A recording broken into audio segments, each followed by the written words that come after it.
Time is 7:01. I will call the Common Council meeting to order. We have roll call, please. Iverson. Here. Betzinger. Here. Hanson. Gallops. Here. Kane. Here. Gotsky. Here. Sorensen. Here. Split. Here. We have a quorum.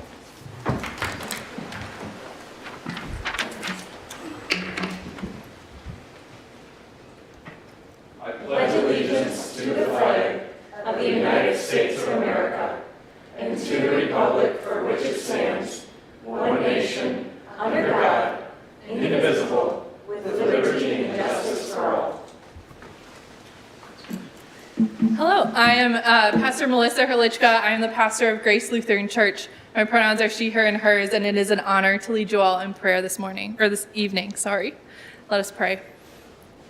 Holy One, known by many names and beyond all names, Spirit of life, Spirit of love, Spirit of community, and Spirit of justice, we thank you for this community of Ripon, for the beauty of the prairies and the streams, for the love of the people, and for all who give of their time to serve this community with honor.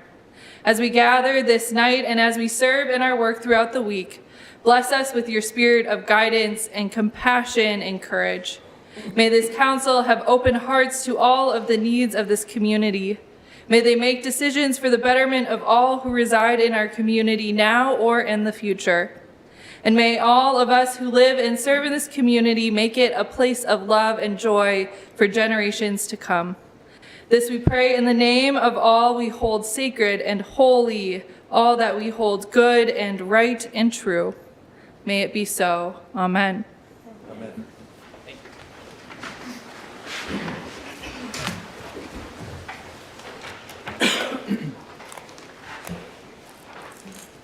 All right. Would anyone like to make a motion to approve tonight's agenda? I'll make a motion to approve tonight's agenda. Second it. Been moved by Doug, seconded by Jolene. Any discussion? Hearing none, all those in favor say aye. Aye. Opposed? Approved. We do have some public comment here this evening. This is the opportunity for citizens to come before the council with comments and concerns on any current city issue, knowing no action may be taken tonight. I ask that you keep it civil and respectful and within 5 minutes. However, discussion of personnel or individual members of the Common Council shall not be permitted. I expect you to be respectful, and in return, I expect the council to treat the citizens with the same respect. Before you begin, please state your name and address for the record. First, we will have, is it Brendan C.?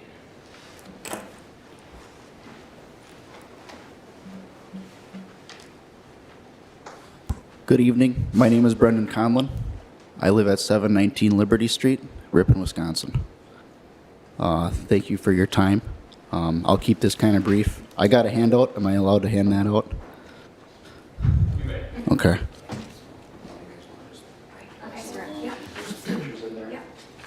So, I'm here about the chicken ordinance, or the lack thereof.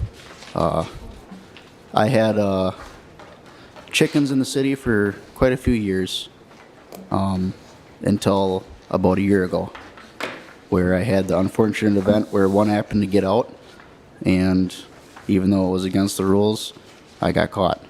So I had to get rid of them. I'm very against the fact that I had to get rid of them, and I was very angry about it, and I still am quite angry about it.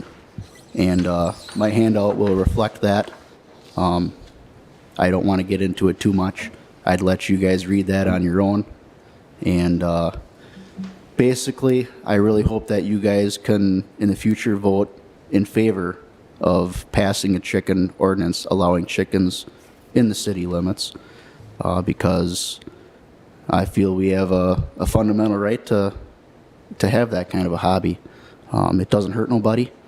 They're very docile creatures that don't really harm anyone, and they're easier to take care of than a cat or a dog. And they're pretty clean animals, and they're very smart. And I honestly don't know anyone that would be against it. So, thank you for your time, and that's really all I have to say. Thank you. Thank you.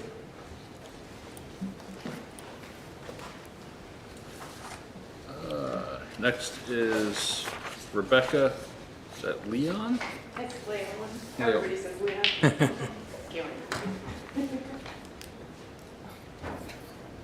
Good evening. I'm Rebecca Leo, and I live at 829 Newberry Street here in Ripon. I'm also here to talk about the chicken stuff. I've been talking to just other people about the chicken stuff for the last few years and not actually coming where I should probably talk about it.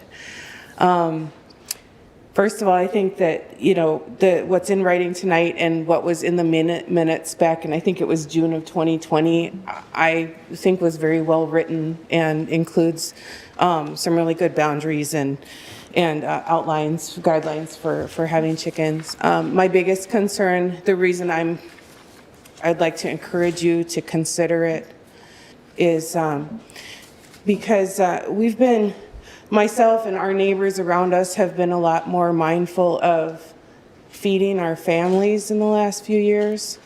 And we've looked a lot to try to find a house out of town so that we can, do that more easily. And we haven't been able to find something we can afford to leave town. We're willing to follow rules. We're law-abiding citizens of Ripon. But eggs are like a really good, healthy choice for protein. And we have 6 kids. We only have 2 left at home. We've all fed and clothed them and, done a good job with all of them so far. But, we're concerned. We've built gardens and stuff in our backyards, and we share with our neighbors and, like the tillers and things, and we help each other out, and they grow tomatoes and we grow, carrots, and we share back and forth. And my biggest thing that I'm envisioning is a way for us as a community to kind of help each other as meat gets a lot harder to get, to get our hands on. And I've had to throw eggs away from the stores, and I'm not going to name what stores, but we've had problems with rotten food coming into our house that we're spending money on. And so that's what kind of drives me to come and talk to you about it now, even though I kind of just, complained about it with neighbors and stuff. And it's not personal against anybody, but I'd just be like, well, you can in Berlin and you can in Brandon. And, I just think with the way things have been going, it might be a good idea to think more about how we can take care of ourselves and each other, because we don't know, how much food insecurity there's going to be around here. And I think that there's a lot written into there to ensure that it's not going to be crazy and out of control. As per the noise, dogs and ATVs are a lot louder than chickens, I believe. And the smells, I get the smells from the field. We live behind the high school. We get all the smells from the fields and stuff. It's manure. I grew up in Ripon. I've smelled that all my life. There might be some people that don't like that, but, I think our well-being should take some precedence over some of the other preferences, maybe. And so we just really see it as an opportunity to take care of ourselves and each other better as things are, getting maybe a little less secure, financially for us. So thanks for your time. I appreciate it. Thank you. Thank you. Next we have, apologize for the pronunciation, Christine, was it Lush? Everyone pronounces it like that's okay. It's Loish. Hi, my name is Christine Loish, and I'm at 651 Hamburg Street. And I'm also here to, just to say I would support the chicken bill, or whatever you want to call it. It's got to be called something funny like a chicken bill, though. I am actually new to the community, and I remember standing a couple months dumbfounded in front of the buying. I hadn't noticed how high the egg prices had gone, and when I would go in and see like a $3 or $4 dozen eggs on sale, I would be like, oh, we've got to buy all these eggs up. And then I started seeing that there were people who were outside of town that would sell eggs, fresh eggs and stuff, and the quality of those eggs plus the prices were just so much more realistic.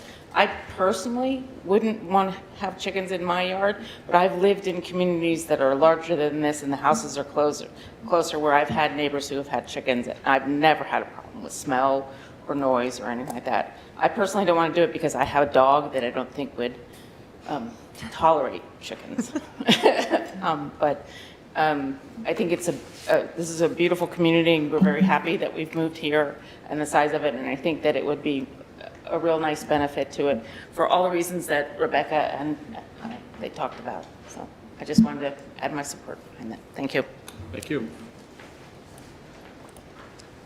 And we also had a letter sent to us to be read tonight. Do you have that, Naomi? I do.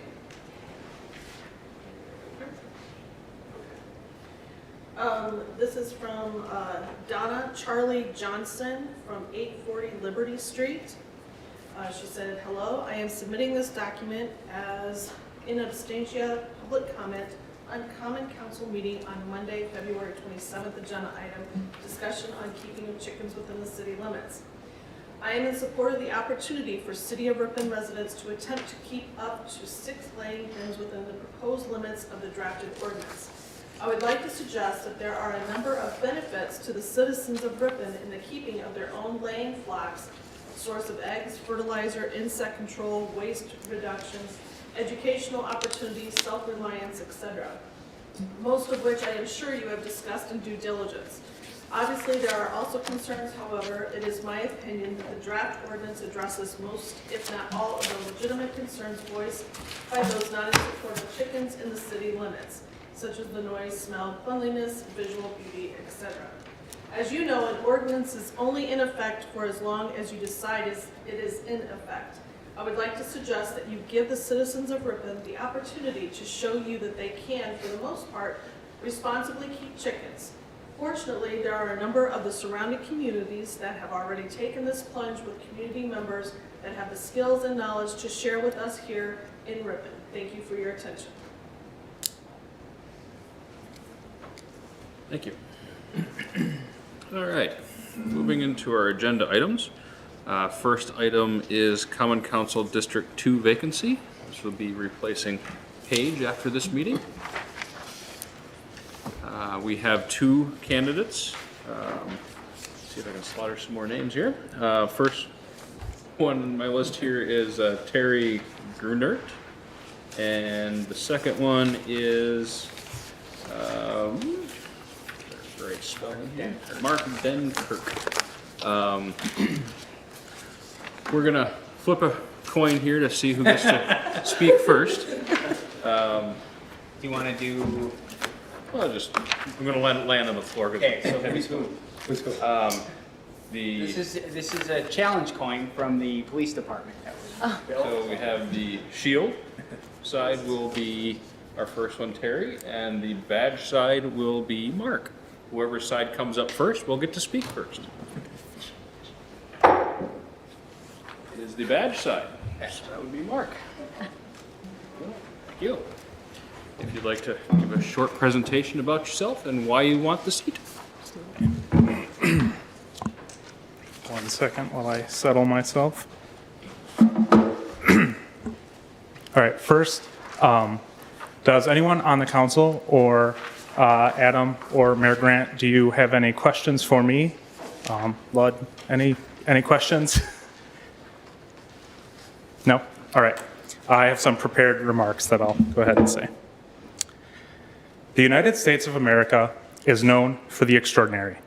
The space race, the 1963 March on Washington, the Hoover Dam, and many, many more.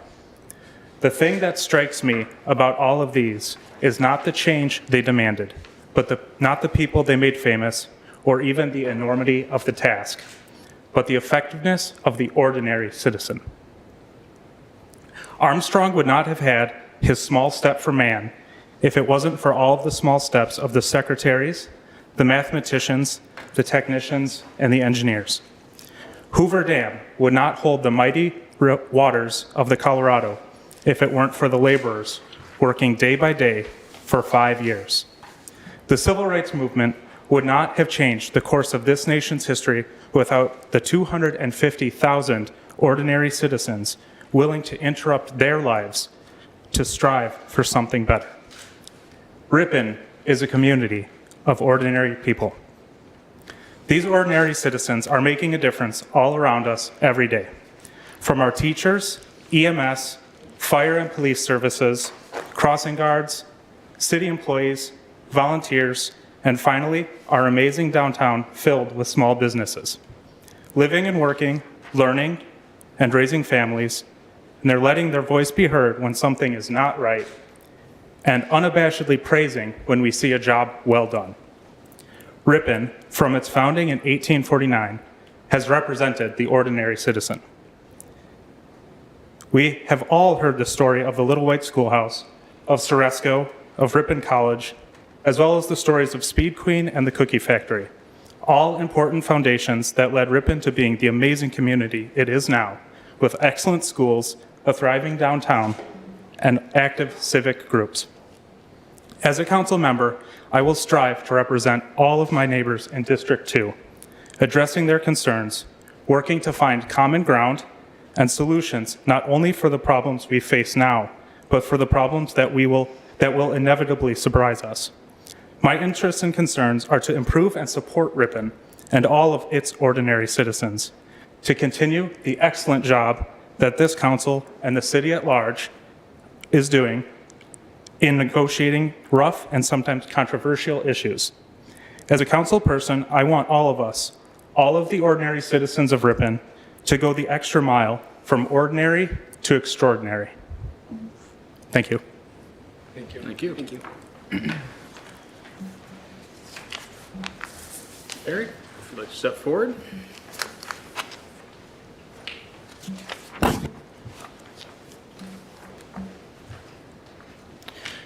Good evening. I am Terry Grunert. I reside at 1007 Thomas Street.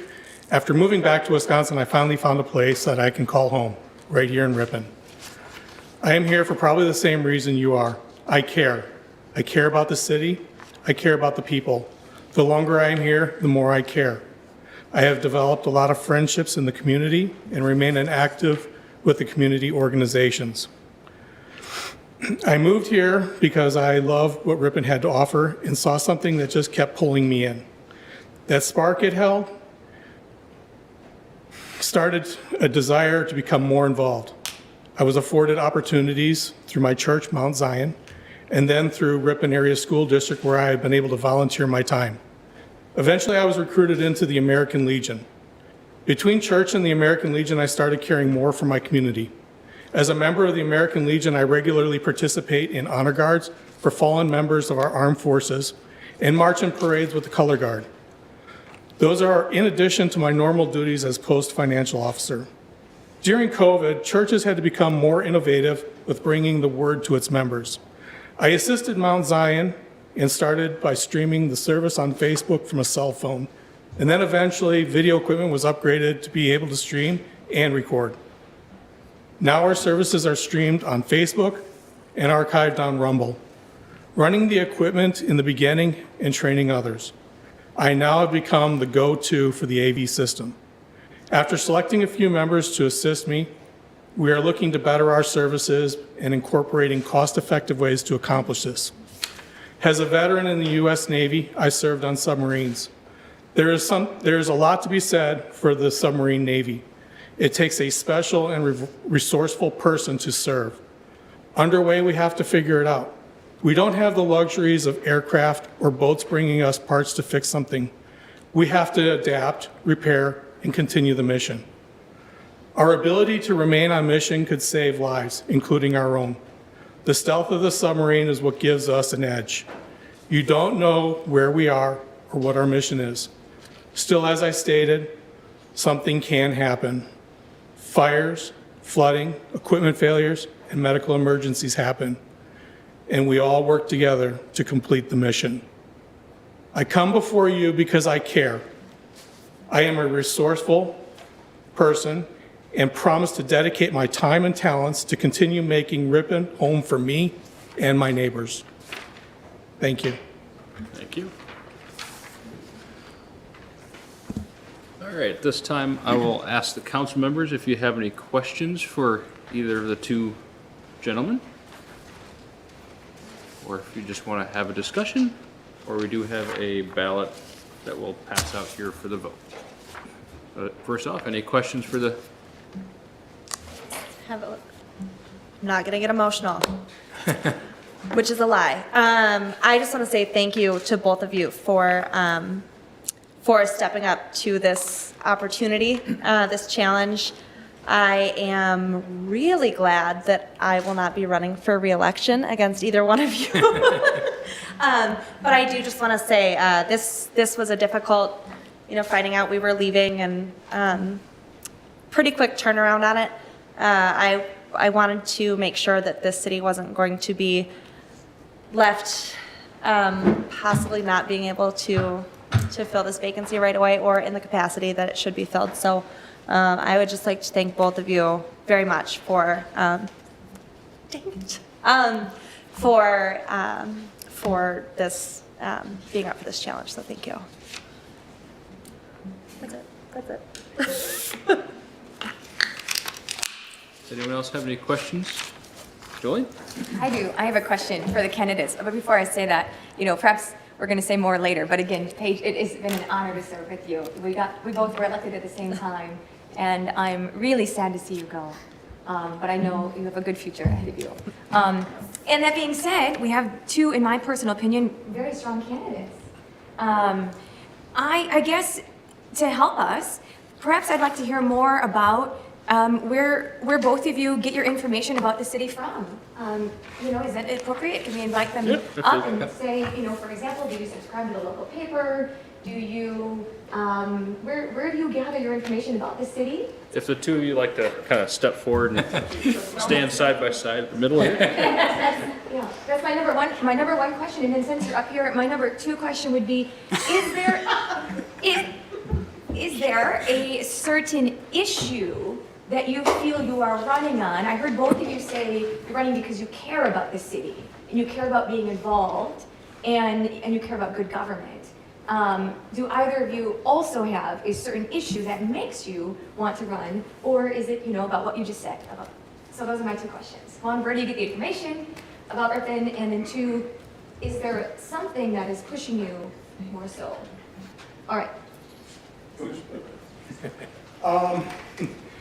First of all, I get my information from Ripon. I get it from the local social media. I also subscribe to the Ripon Commonwealth Press.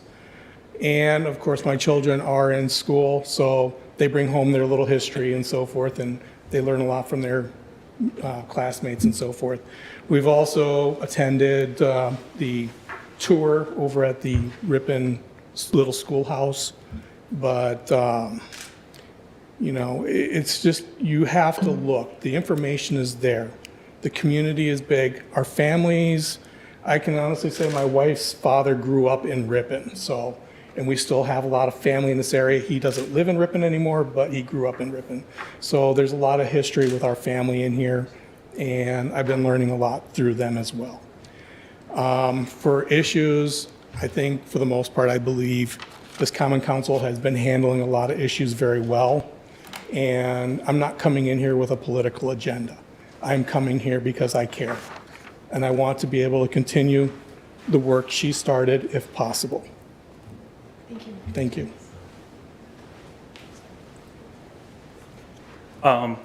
I get most of my information on general things from the Ripon Commonwealth Press, but I also have some friends that are involved on the school board, and I also talk with my neighbors. One of my neighbors just on the street is a coworker of mine, so it's kind of nice to hear the things that he hears. I also go and talk with my neighbors to the south and to the north of me to just hear what concerns and what things they're thinking about and hearing about. My brother lives in town, my uncles live in town, so I hear things from them that they're concerned about, and also just general things.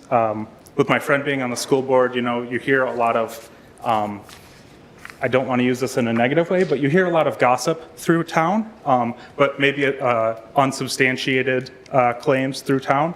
And I really try to listen to the official announcements. So I've been coming to council meetings, I've been coming to some of the board meetings, starting a couple years ago, dropping off while I was working out of town, and now ramping back up. And that leads into one of my main things that I'm kind of hoping to achieve if I were to become a council person, which is engagement.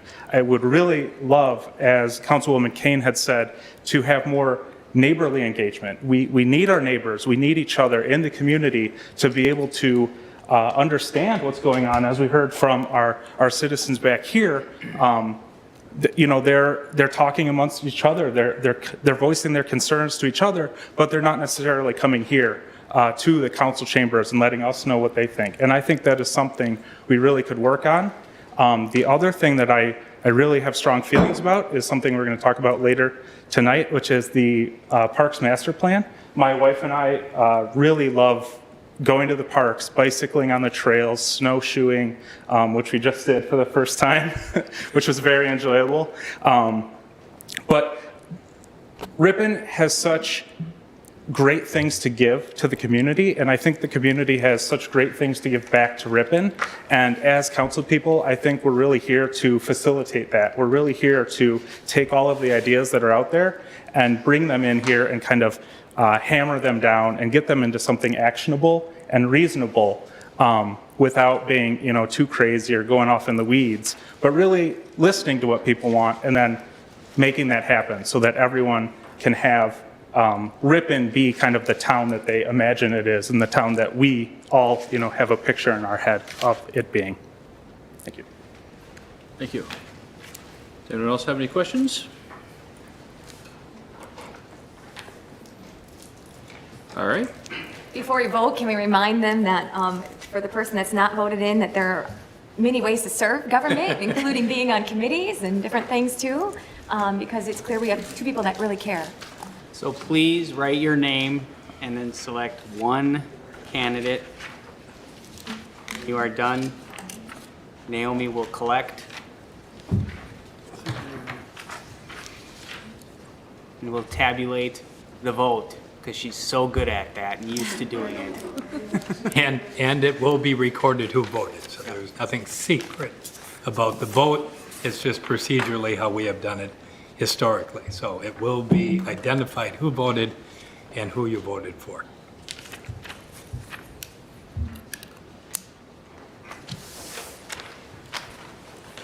Sorry.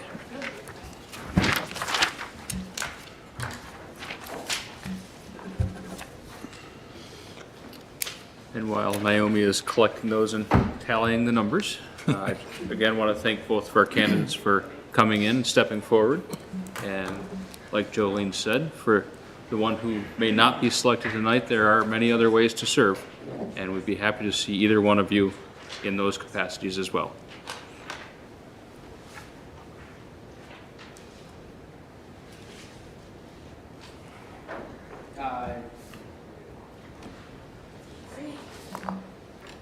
Can I just say their first name?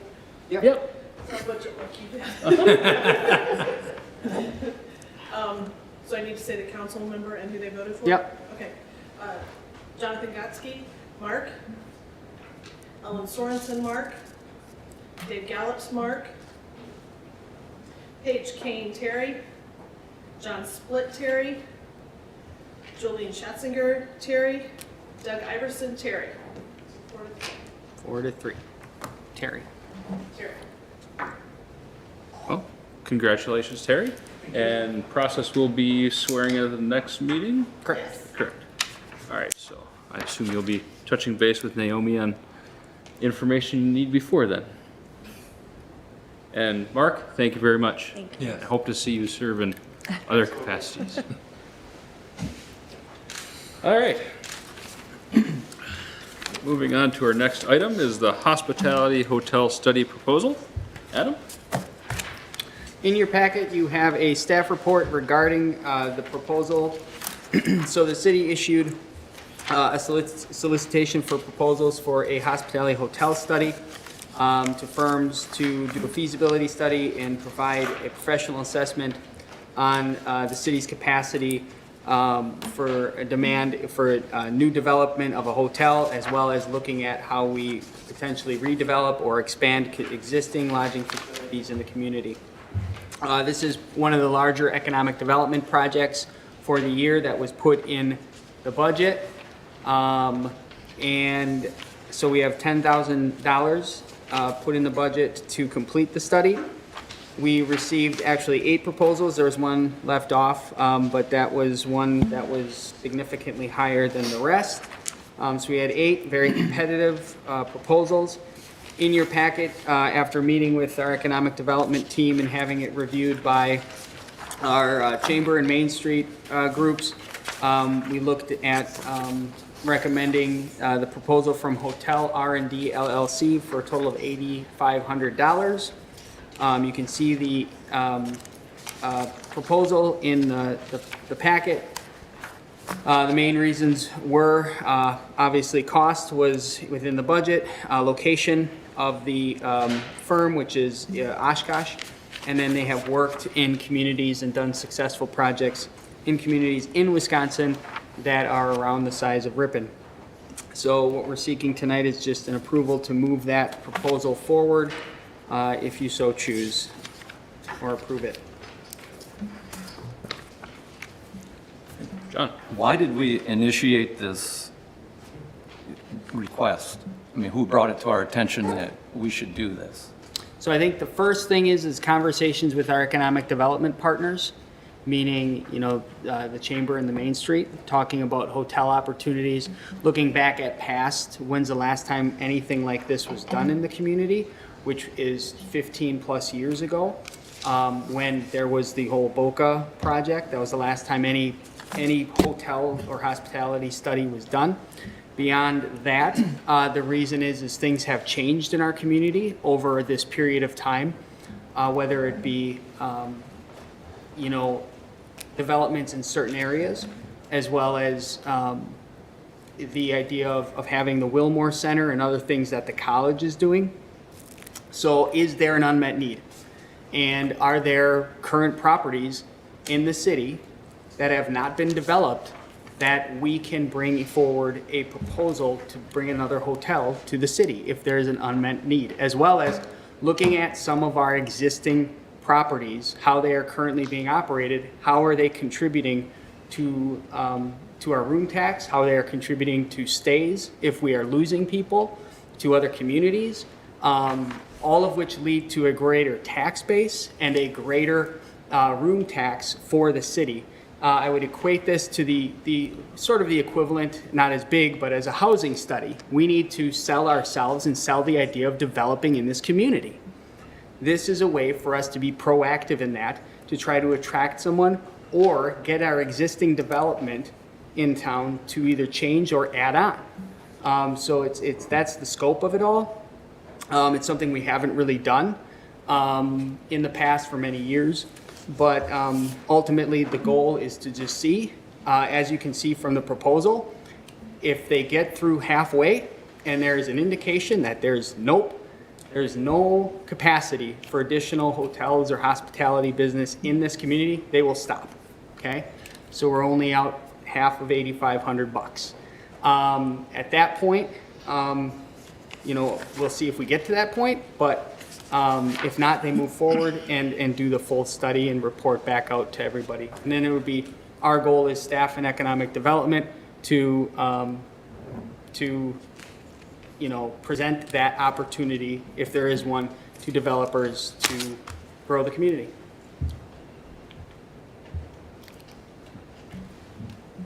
David? Hey, Adam, I'm looking at this. He's showing select past projects and references. Yep. And it shows where he has had other hotels, motels move into these communities. Yep. Is that part of the price, the second half of this? Well, so I think what that comes down to is the report is done, and then you use that report to connect to developers, whether through him or other entities, because everybody on this list has connections. Okay, so they'll be wondering. Everybody on that put in a bid has connections. So once you have the report done, you can kind of share and tell that story. And then they can bring forward a developer. Generally speaking, that is not like an additional cost or anything, because that is sort of part of the job, I guess. Okay. But I'm familiar specifically with the Reedsburg and Viroqua projects and what they did there and the success they had in both communities to bring forward new hotels.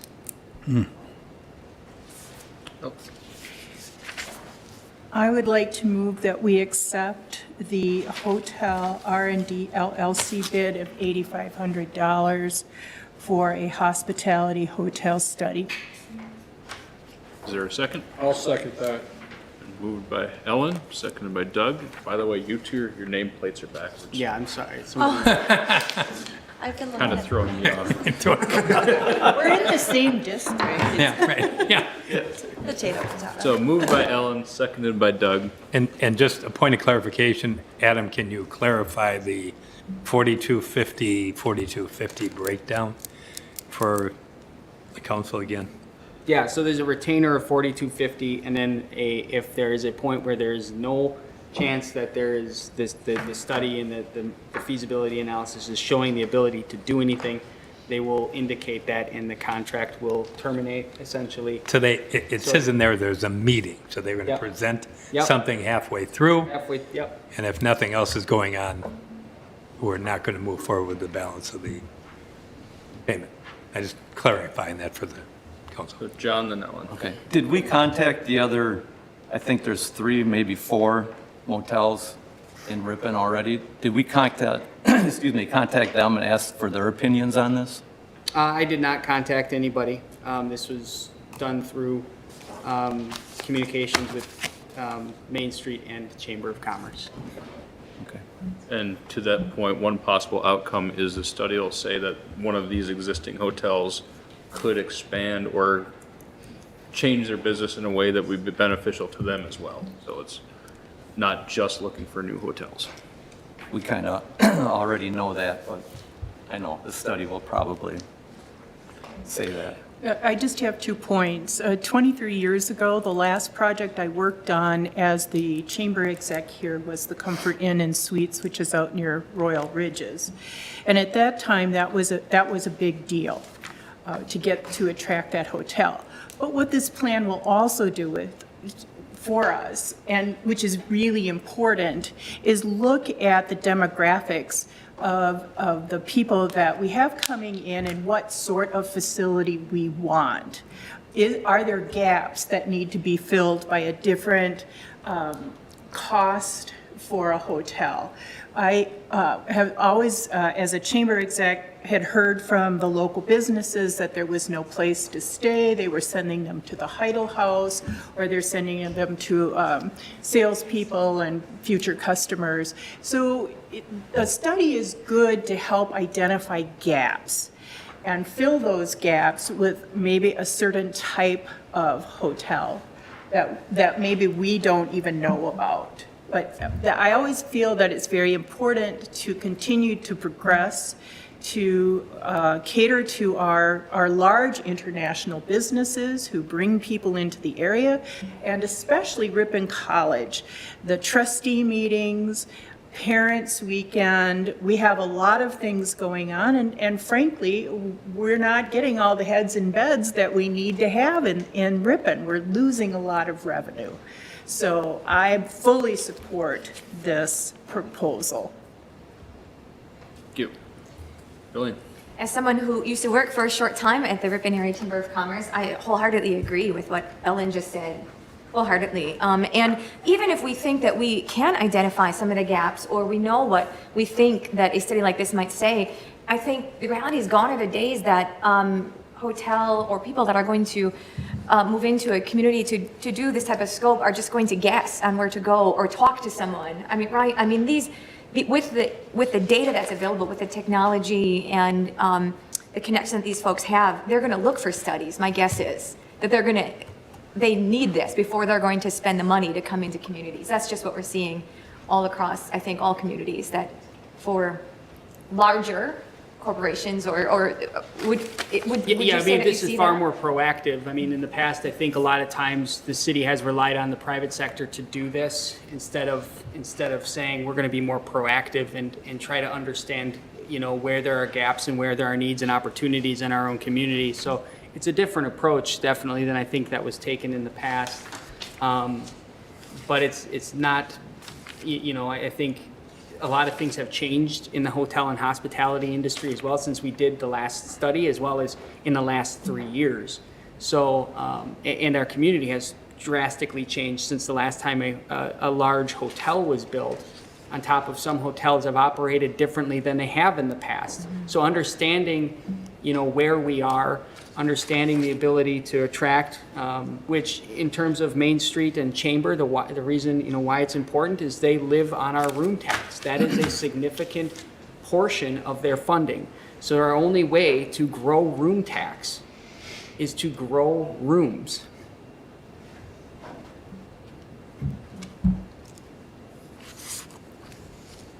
Are there comments or questions?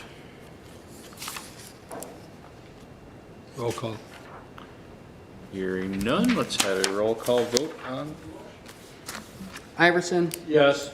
Stratzinger? Yes. Gallops? Yes. Kane? Yes. Gatsky? Yes. Sorensen? Yes. Split? You can abstain if you'd like. I will abstain. Motion carries 6 with 1 abstention. Thank you. Thank you, everyone. Next item is the Park Master Plan Project Report.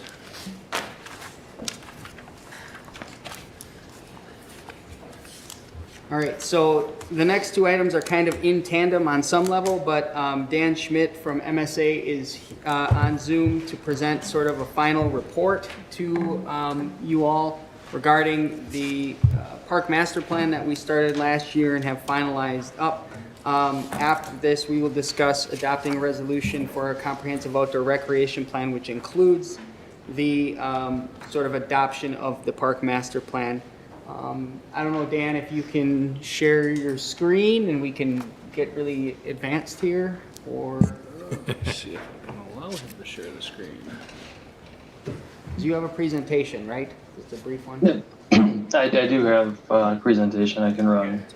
Oh, that's way down. First off, can we hear you? Want to go ahead and talk? Hello.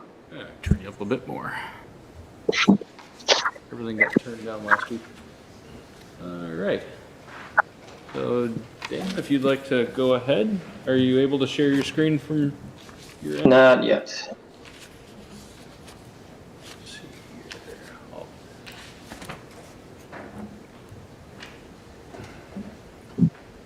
There we go.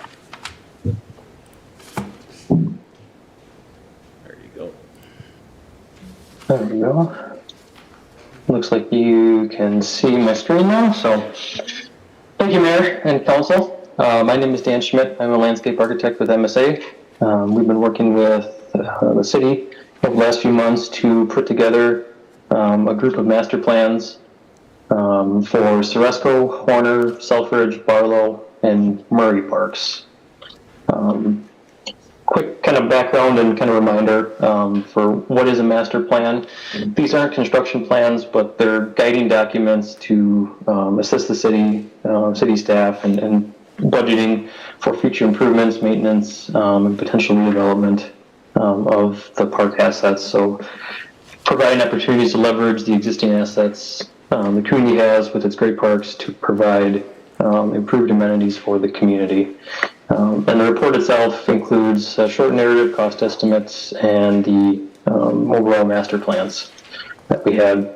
So the process started back in June of 22 with the public survey.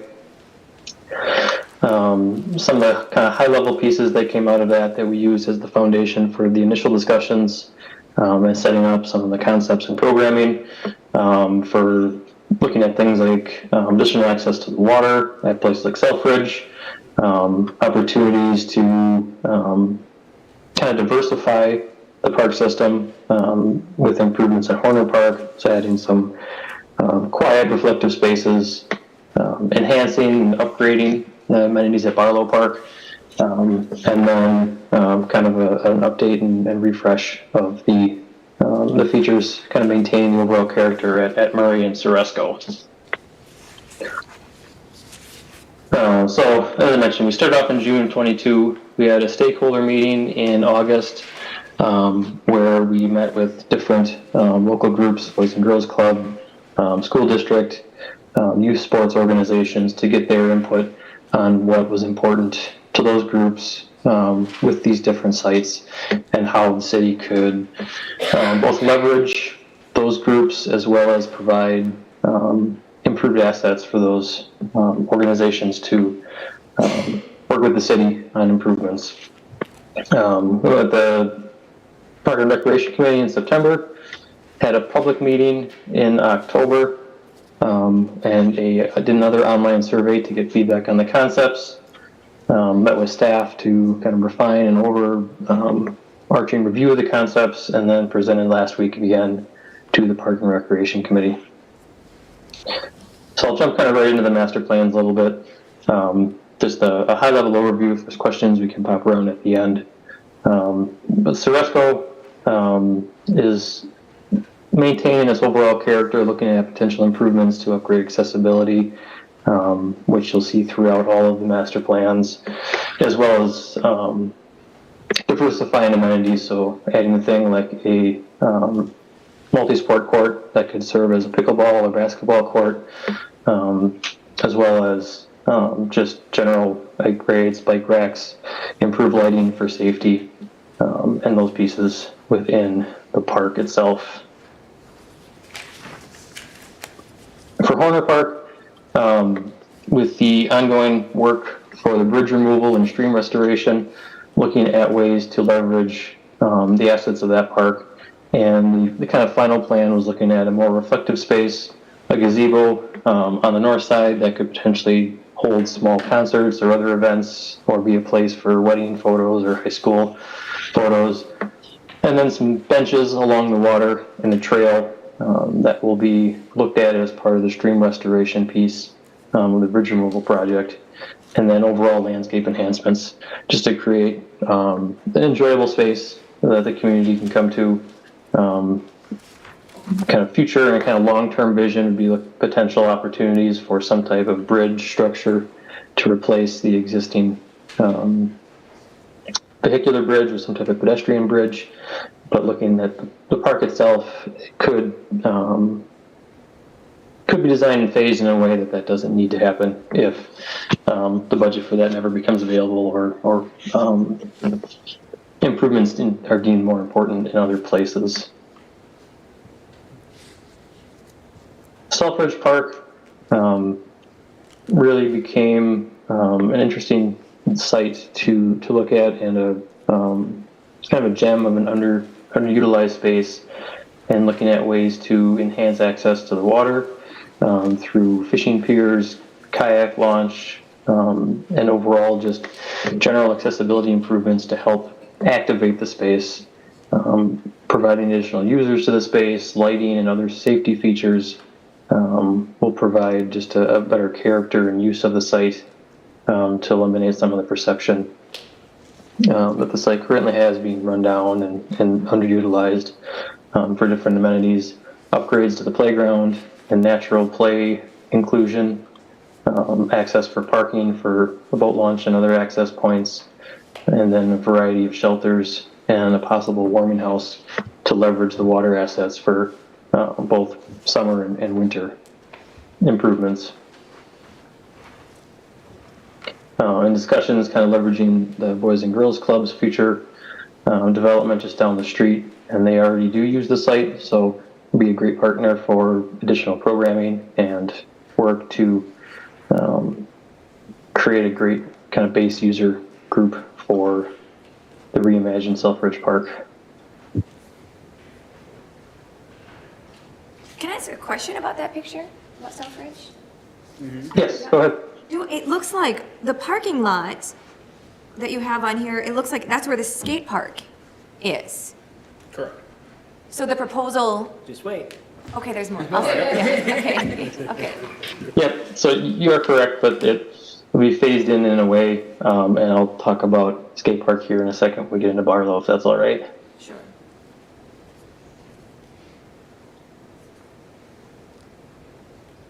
So Barlow is a community park, a larger draw and destination for the community, home to Ripon Fest, as well as the high school ball field.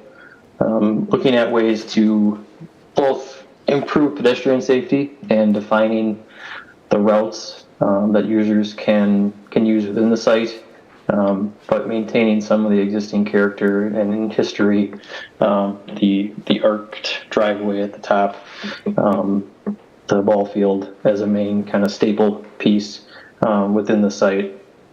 Skate park, as was just mentioned, looking at the types and development of use, the future development of a skate park at Barlow would be recommended, both being served by the shelter for restrooms, the additional amenities of playground, access for potential parking. But with that, as something like Selfridge is phased in, the skate park doesn't have to be taken away tomorrow and would likely stay for the foreseeable future. And as the project moves forward overall in the phasing as implementation of these different master plans, maybe in 5 years, if that's done, maybe the skate park is still there if there's enough interest in the community. But based on the feedback we heard and the diversity and type of assets, it made sense to be able to show an improved and kind of centralized asset as a new skate park at Barlow, being able to kind of make that a central statement so those users who do want to participate in skating have a really nice facility that they can use and feel like they're brought right in alongside any other park user and not kind of tucked away in a back parking lot, and really providing a great kind of regional amenity. There was discussion with the school district and their interest in expanding the playground facilities and looking at the opportunity for a partnership to utilize some of the woods and tree areas for a natural playground. So the enlarged playground on the south side there brings in the characteristics of that, leveraging potential partnership with the school district to kind of facilitate and organize that, hoping that there could be ongoing discussions looking at kind of a softening of that border between the two sites. So if there's interest and the plan to put a softball field in, there's ways to kind of utilize both the spaces for grading and other pieces to make that a more viable option. The plan has, as you can see, a softball field, improvements to the baseball field, trying to really create a core so both baseball and softball are kind of on equal footing and have equal amenity for that. And the layout of sidewalks and trails throughout the site, as well as maintain open space so that Ripon Fest is unaffected in its ability to continue, but more enhanced in some of the other amenities that are provided in the park to facilitate that, as well as the other 300 and some days a year when Ripon Fest is not going on.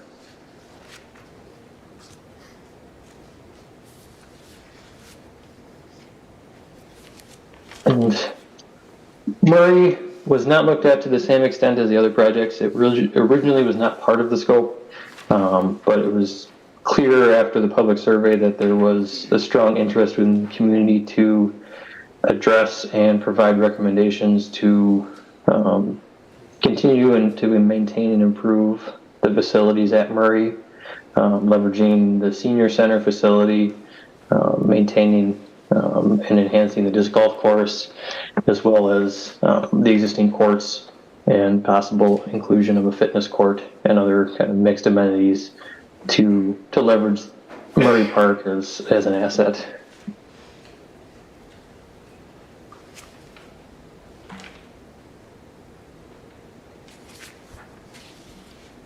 So the Murray Park plan is a little more schematic in the recommendations that it provides, but is mostly that way because it has such a good foundation. There isn't as much to change, updating the trail network and making connections within the community or within the site, kind of the priorities.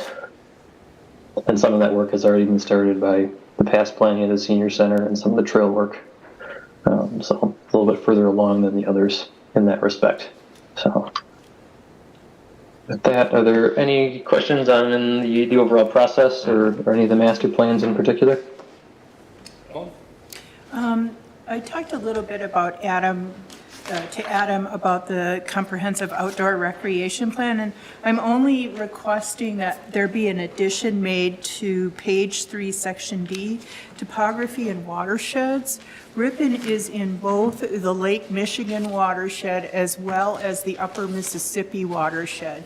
The League of Women Voters has been members of those ILOs now for the Michigan watershed for decades. The Upper Mississippi has just formed in the last 2 to 3 years. We are the only community in the state of Wisconsin with a League of Women Voters that is in both watersheds. So it would just be a very easy addition.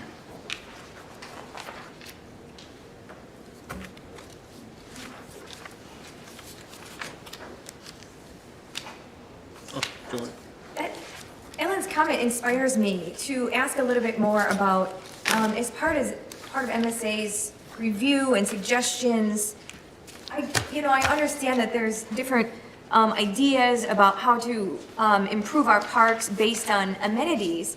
What I didn't really see, maybe I'm missing it though, but with Ellen's question about really recognizing the importance this community has as part of being in watersheds and the importance of the environment to a healthy ecosystem. Is there a place where MSA is saying, here is a plan for flora and fauna, a little bit, I know we had the tree study, that's different, but I mean, as a park, to look at the natural surroundings and how that fits into parks, and how that relates to our watershed and our responsibility for how rainwater flows, and making it perhaps also a fun way for the community to engage. Where is that collaboration or acknowledgement? Does MSA have any background in working with communities? Perhaps, I know larger communities may have someone actually called a sustainability director. I mean, look at that. But since we don't have someone, does MSA have some expertise in that area? And is that included as we talk about parks? So the core piece itself, the comprehensive outdoor rec plan, was not part of MSA's scope. That was a city authored piece. So specific comments on there haven't been reviewed or recommended by MSA. For the master plans themselves, we certainly do consider the watersheds, native plant communities, and such as we're looking at the potential for improvements or modifications to those sites. At a master plan level, we don't get into the detail of specific stormwater management or other improvements or specific vegetation species. But as you're looking through the documents, most, if not all, of these improvements will require some type of stormwater management and other ongoing vegetation maintenance. And the specifics of those would be brought forth at the time of development. So looking at the types of species and foundations of plantings and ways that the city can be sustainable, both fiscally and environmentally in the approach to parks. Is certainly something we can continue to help the city with as you work to implement these master plans, but the scope itself that we looked at did not have that as a specific criteria or scope item. So I'll just add too, so what you have in front of you are our existing parks. They are already somewhat developed. They already have some uses. We're just sort of looking at what the future use looks like, and when we implement projects, there will be things that have to be permitted, done as Dan mentioned. From an idea of principle or core ideas or goals, in the community outdoor recreation plan, there are things like goal number 2, establish a system of community parks that promotes the conservation, protection and enhancement of natural resources in the community and make them available for recreation use. So then it talks about, consider environmental impacts, utilizing environmental areas for passive recreation versus active recreation, preserve and acquire properties that are environmentally unique or sensitive, implement sustainable principles and practices in all parks, planning projects, and programming. So when we're looking at our community or comprehensive outdoor recreation plan, there are goals and core policies that you can see here that directly speak to sustainable design and eco-friendly features, as well as just, working with our partners and organizations to promote and expand our park system. So I think in a general sense, it's there. In a planning sense, for what we're doing here, it doesn't get that far into it because that is very project specific. So implementing the comprehensive plan and taking those principles now that are our core principles and goals and applying it to that, there will be elements that we look at that address those concerns based on the plan. Thank you for stating that, and that'll be important for me as we move forward. Paige. I don't know if this is still too broad of a scope for this to be brought up, or if it could be factored in here, but as far as diaper changing stations at the parks, I know that's, as someone who had 3 kids in diapers at once and utilizes our parks, it happens. So, and I've seen people who have resorted to picnic tables because there's no other space, which obviously, but it's, I think especially because we have, so many people coming to use these parks, baseball, softball, everything like that. That's something that, a little thing that could go a really long way. So I don't know if that comes later or not, but I thought since it's. Well, in the new senior activity center and the trailhead, I believe there are diaper changing stations in both of the exterior bathrooms. Ashton, do we have? I think so. Yeah. They're definitely on the inside. I've never been on the outside yet. Yeah, I think they're locked, but Yeah. but in code requires them, Right. so now it would be taking it to the level of adding it to, other structures that are existing, which, they're not that expensive. Right. So it's something. And we for can- sanitary purposes, so, okay, great, thank you.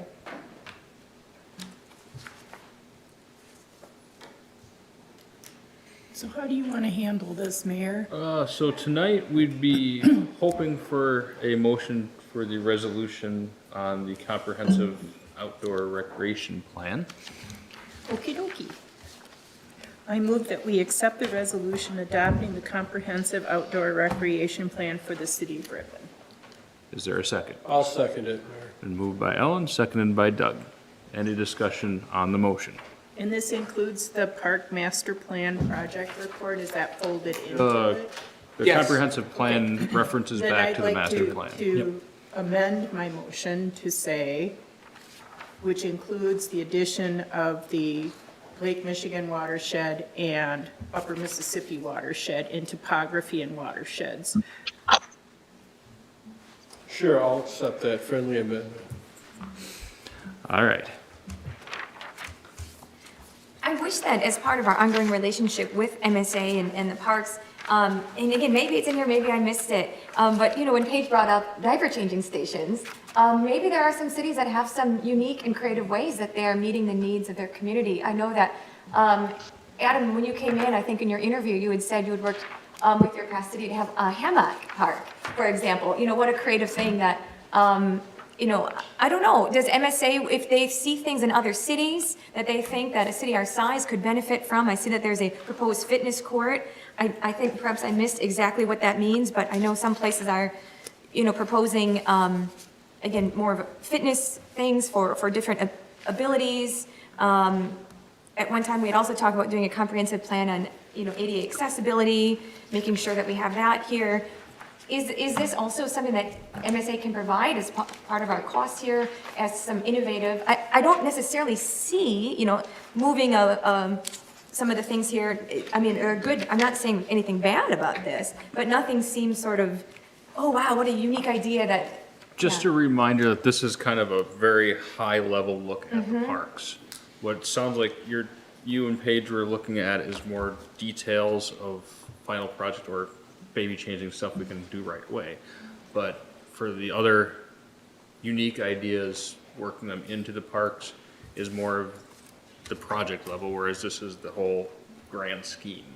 I get it, I bring it up because I think MSA works with cities across many different cities. And I think that they, that would, hopefully would be a good resource for bringing some of those ideas. No doubt they have a role. No doubt the council has a role, and no doubt staff have a role in implementing these plans, included in the comprehensive outdoor rec plan, as well as talking about accessibility and making sure that each park has accessible features. It's something that, when it's in this plan, it's set, and then it kind of echoes throughout the rest of it. It's always that the plan is the reminder and the check to say, let's look at that when we're doing a project, right? Okay. In addition, for the first time ever, we have a staff member dedicated to Parks and Recreation. Ashton, she's here. So as we look at plans, opportunities, we have someone on staff that is going to stay on top of it, right?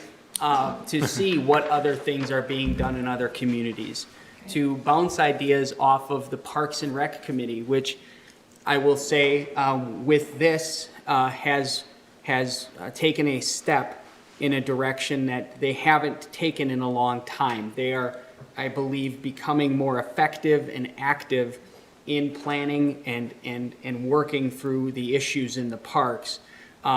Versus just reviewing maintenance issues, okay? So there is a significant public participation and representation on that committee and very little council involvement. They have reviewed this 3 times. They have said this is acceptable and we would like to move this forward. And it is their responsibility as well to plan and implement these projects and bring them forward.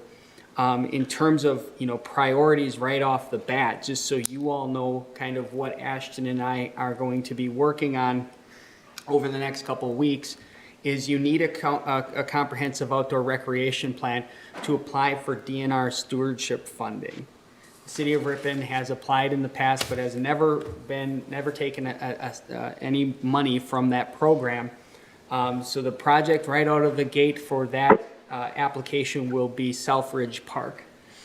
It just hits a lot of high notes for the DNR and their programming from a trail and water access perspective.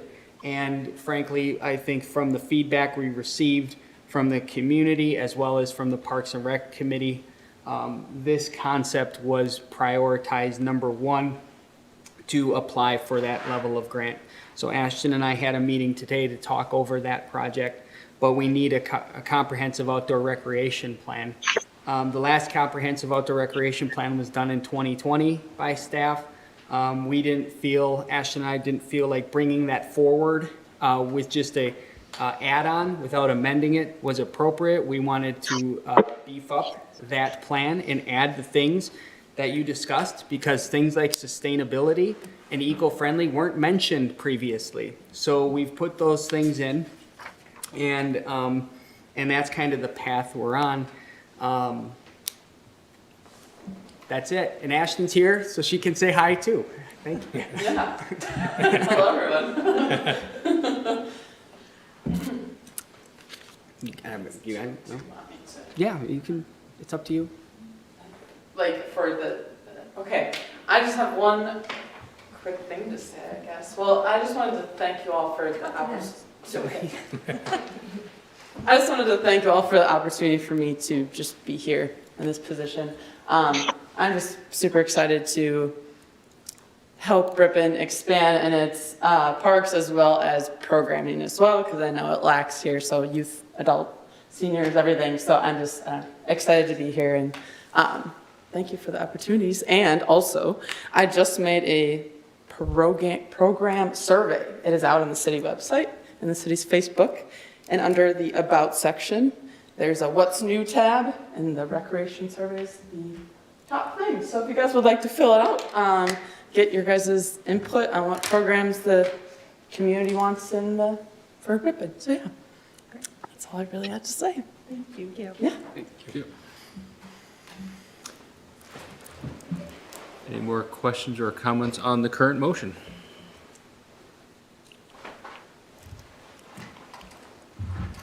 review. The current motion is to accept the resolution adopting the comprehensive outdoor recreation plan for the city of Ripon with the amendment of adding which two watersheds? Yeah, Lake Michigan watershed as well as the Upper Mississippi watershed. Under topography and watersheds. So, all those in favor of approving this resolution say aye. Aye. Opposed? That is approved. Thank you. And thank you, Daniel. Thank you. Thanks. And let's see.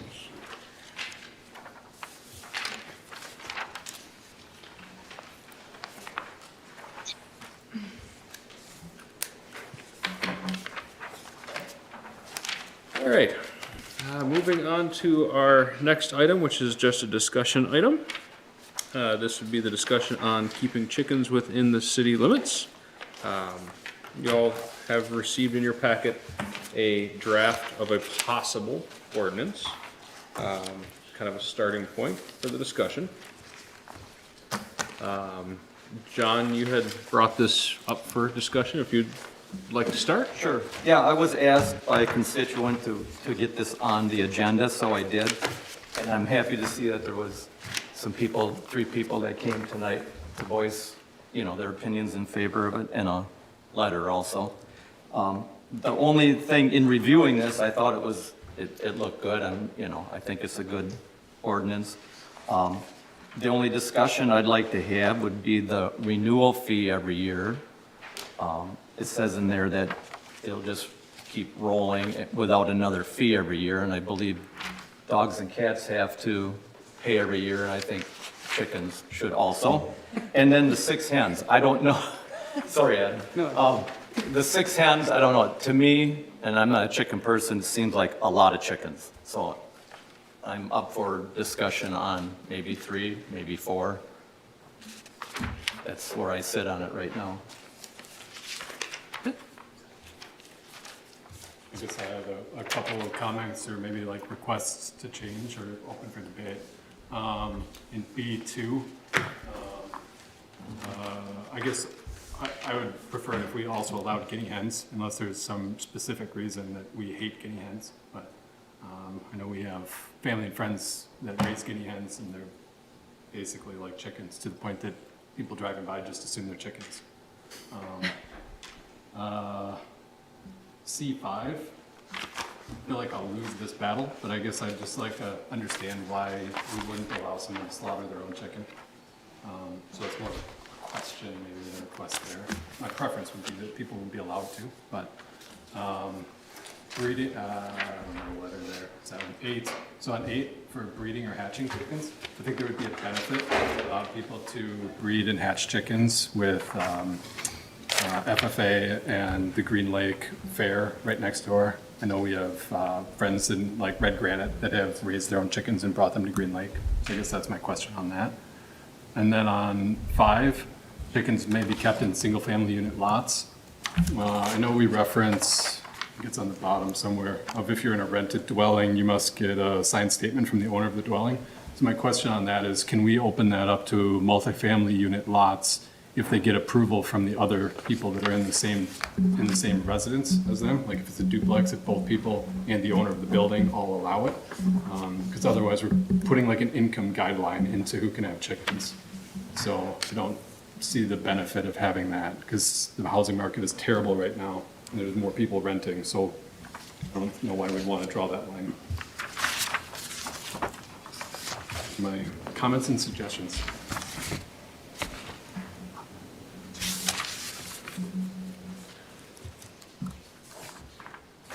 I agree with John about the renewal permit.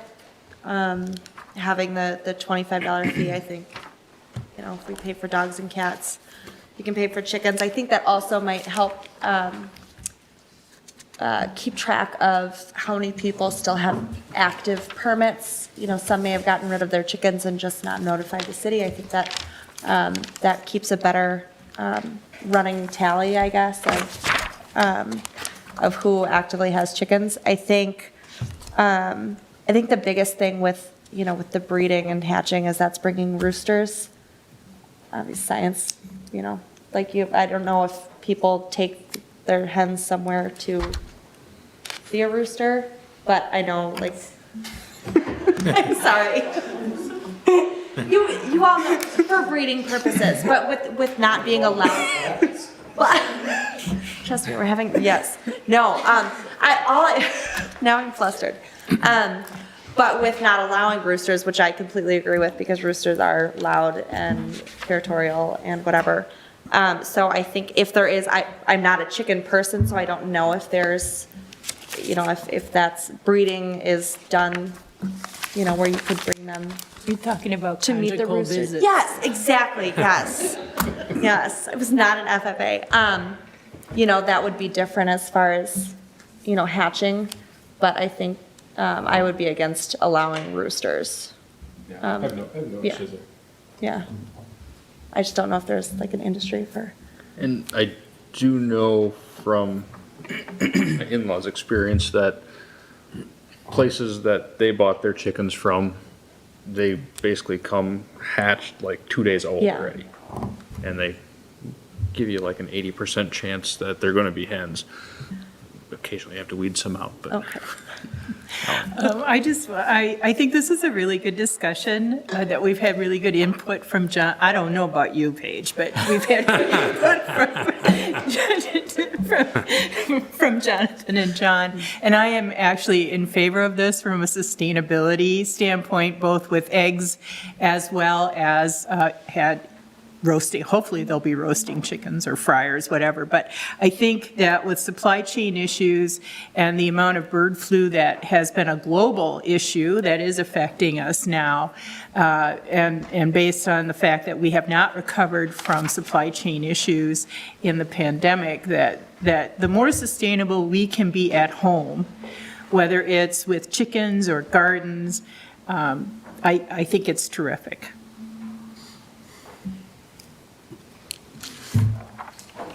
I guess I had one more question. Yeah. The community garden, I can't remember the woman's name that runs the community garden. I know that's Fond du Lac County, right? That's at Riggs. That's not here. But I guess my question would be for people that don't have the opportunity, that might want to try raising, chickens for eggs, if they would be allowed the opportunity to, construct a chicken coop, like a shared chicken coop at the community garden. They could all share together. So, my only other comment. I have a question for our attorney Ludd when it comes to slaughtering. So I've seen in many places where, unfortunately, slaughtering is not typically allowed in city limits in case people are going to be unsanitary with those, or so I've seen that's often included in the city. But because it says that there will be no slaughtering of chickens, my question for Ludd is that specific to this ordinance, or if we ever had a butcher shop in town, would it mean we would have to? It's specific to this ordinance. So we wouldn't have to say except for a meat processing facility. Right. Okay. That's understood. Okay. But a point well taken, and I think that raises the question that obviously controlling the sanitary nature, how it's going to be processed, how it's handled, FDA would be involved in any event. If it were to be sold, now if you're using your own chicken, nobody may know, okay? But slaughtering suggests that if you're in the business to raise a chicken, to kill the chicken, that's slaughtering. Yeah. And that would be prohibitive, as you've indicated in every community that I've seen model ordinances. You don't want to be in the business of raising chickens to kill chickens.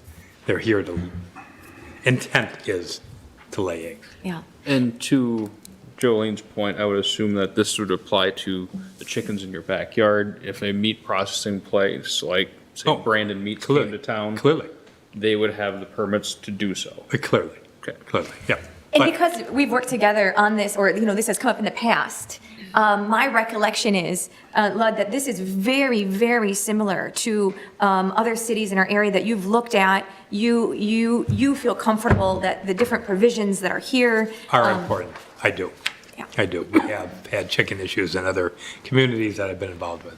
And so this is, I think, and obviously working with the chief, I think these are enforceable provisions. I think these are provisions that allow the opportunity, if the council so desires, to have individuals. Certainly the multifamily question, I think, would be very difficult to enforce. The idea that one consents this month and the next one that moves in next month doesn't consent to the chickens, I think, is the difficulty in that issue. If it was a multifamily that people lived in forever, perhaps, but control, probably be the same thing with chicken coops out on the prairie or wherever you're going to put those. Control has got to be key here. So we have an enforceability. Whose chicken coop is it, and who's taking care of the chicken coop? That's all in here. I think also going back to the cost of if it's going to be a yearly fee, some of the discussion in the past was we wanted to make sure that this would not be more work for city employees adding it yearly, but if there's other fees yearly and we don't think it's going to be that much, I think that I've seen other cities in our area charge $15 for the fee versus $25. So that may be something if we're going to implement this to be a yearly fee. And the reason why you want to keep it low is because, I mean, no one's going to get rich selling eggs. But also you want people to be honest, that they are going to be honest and come forward if they have chickens. Because as was pointed out, we had someone in our city limits for many years that had poultry in their yard and their neighbors didn't even know, or they never had any complaints. So, you know, in the past, there was concerns about noise, and we have a clear example where the noise was not an issue. And again, it's because this is a smartly written ordinance where roosters are not allowed, where the flock size is limited. So that noise, you know, it's no, I said this last time when this was brought up, it's no secret that my high school, we actually raised poultry in my high school where I grew up.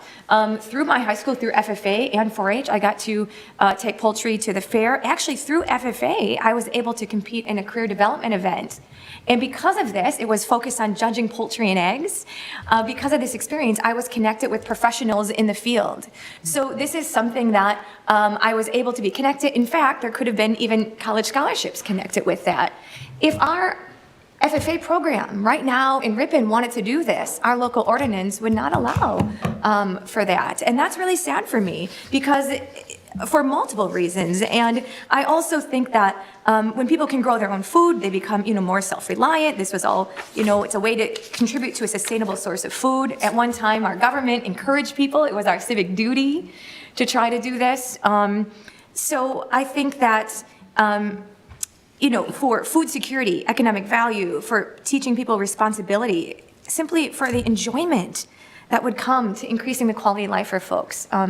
People had said, I'm afraid that the value of property, you know, property will go down. There is no study I've looked that has confirmed that. If anything, if you look at the top cities that Forbes will say that are increasing their values, they all allow poultry, backyard poultry. So it seems to be that as people are more aware of sustainability, of that freedom with guidelines, that it actually perhaps helps property values to go up. People are moving to areas with that. And as was reported last time, just to remind my colleagues, you know, we're not alone in this. Ripon, Princeton, Appleton, Neenah, Oshkosh, Fond du Lac, Green Bay, Amro, De Pere, Madison. I mean, should we go on? Wausau, Eau Claire, La Crosse, Sheboygan, you know, all the town of Ripon all allows backyard chickens, let alone large cities like LA. So for me, any of the concerns people had about being noisy, we have limits. There's no roosters. For people, for being uncleanly, you'll look at the ordinance. It says that the food has to be contained. You know, there's concerns about will it bring rodents. There's already rodents in our yards.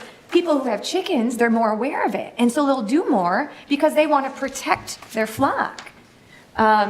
So, you know, I just don't, there has been no concern anyone in this city has brought to me that is not addressed by the limits in this ordinance. And if anything, I've had so many people say, I wish we could. And I'll also remind folks that an online survey went out.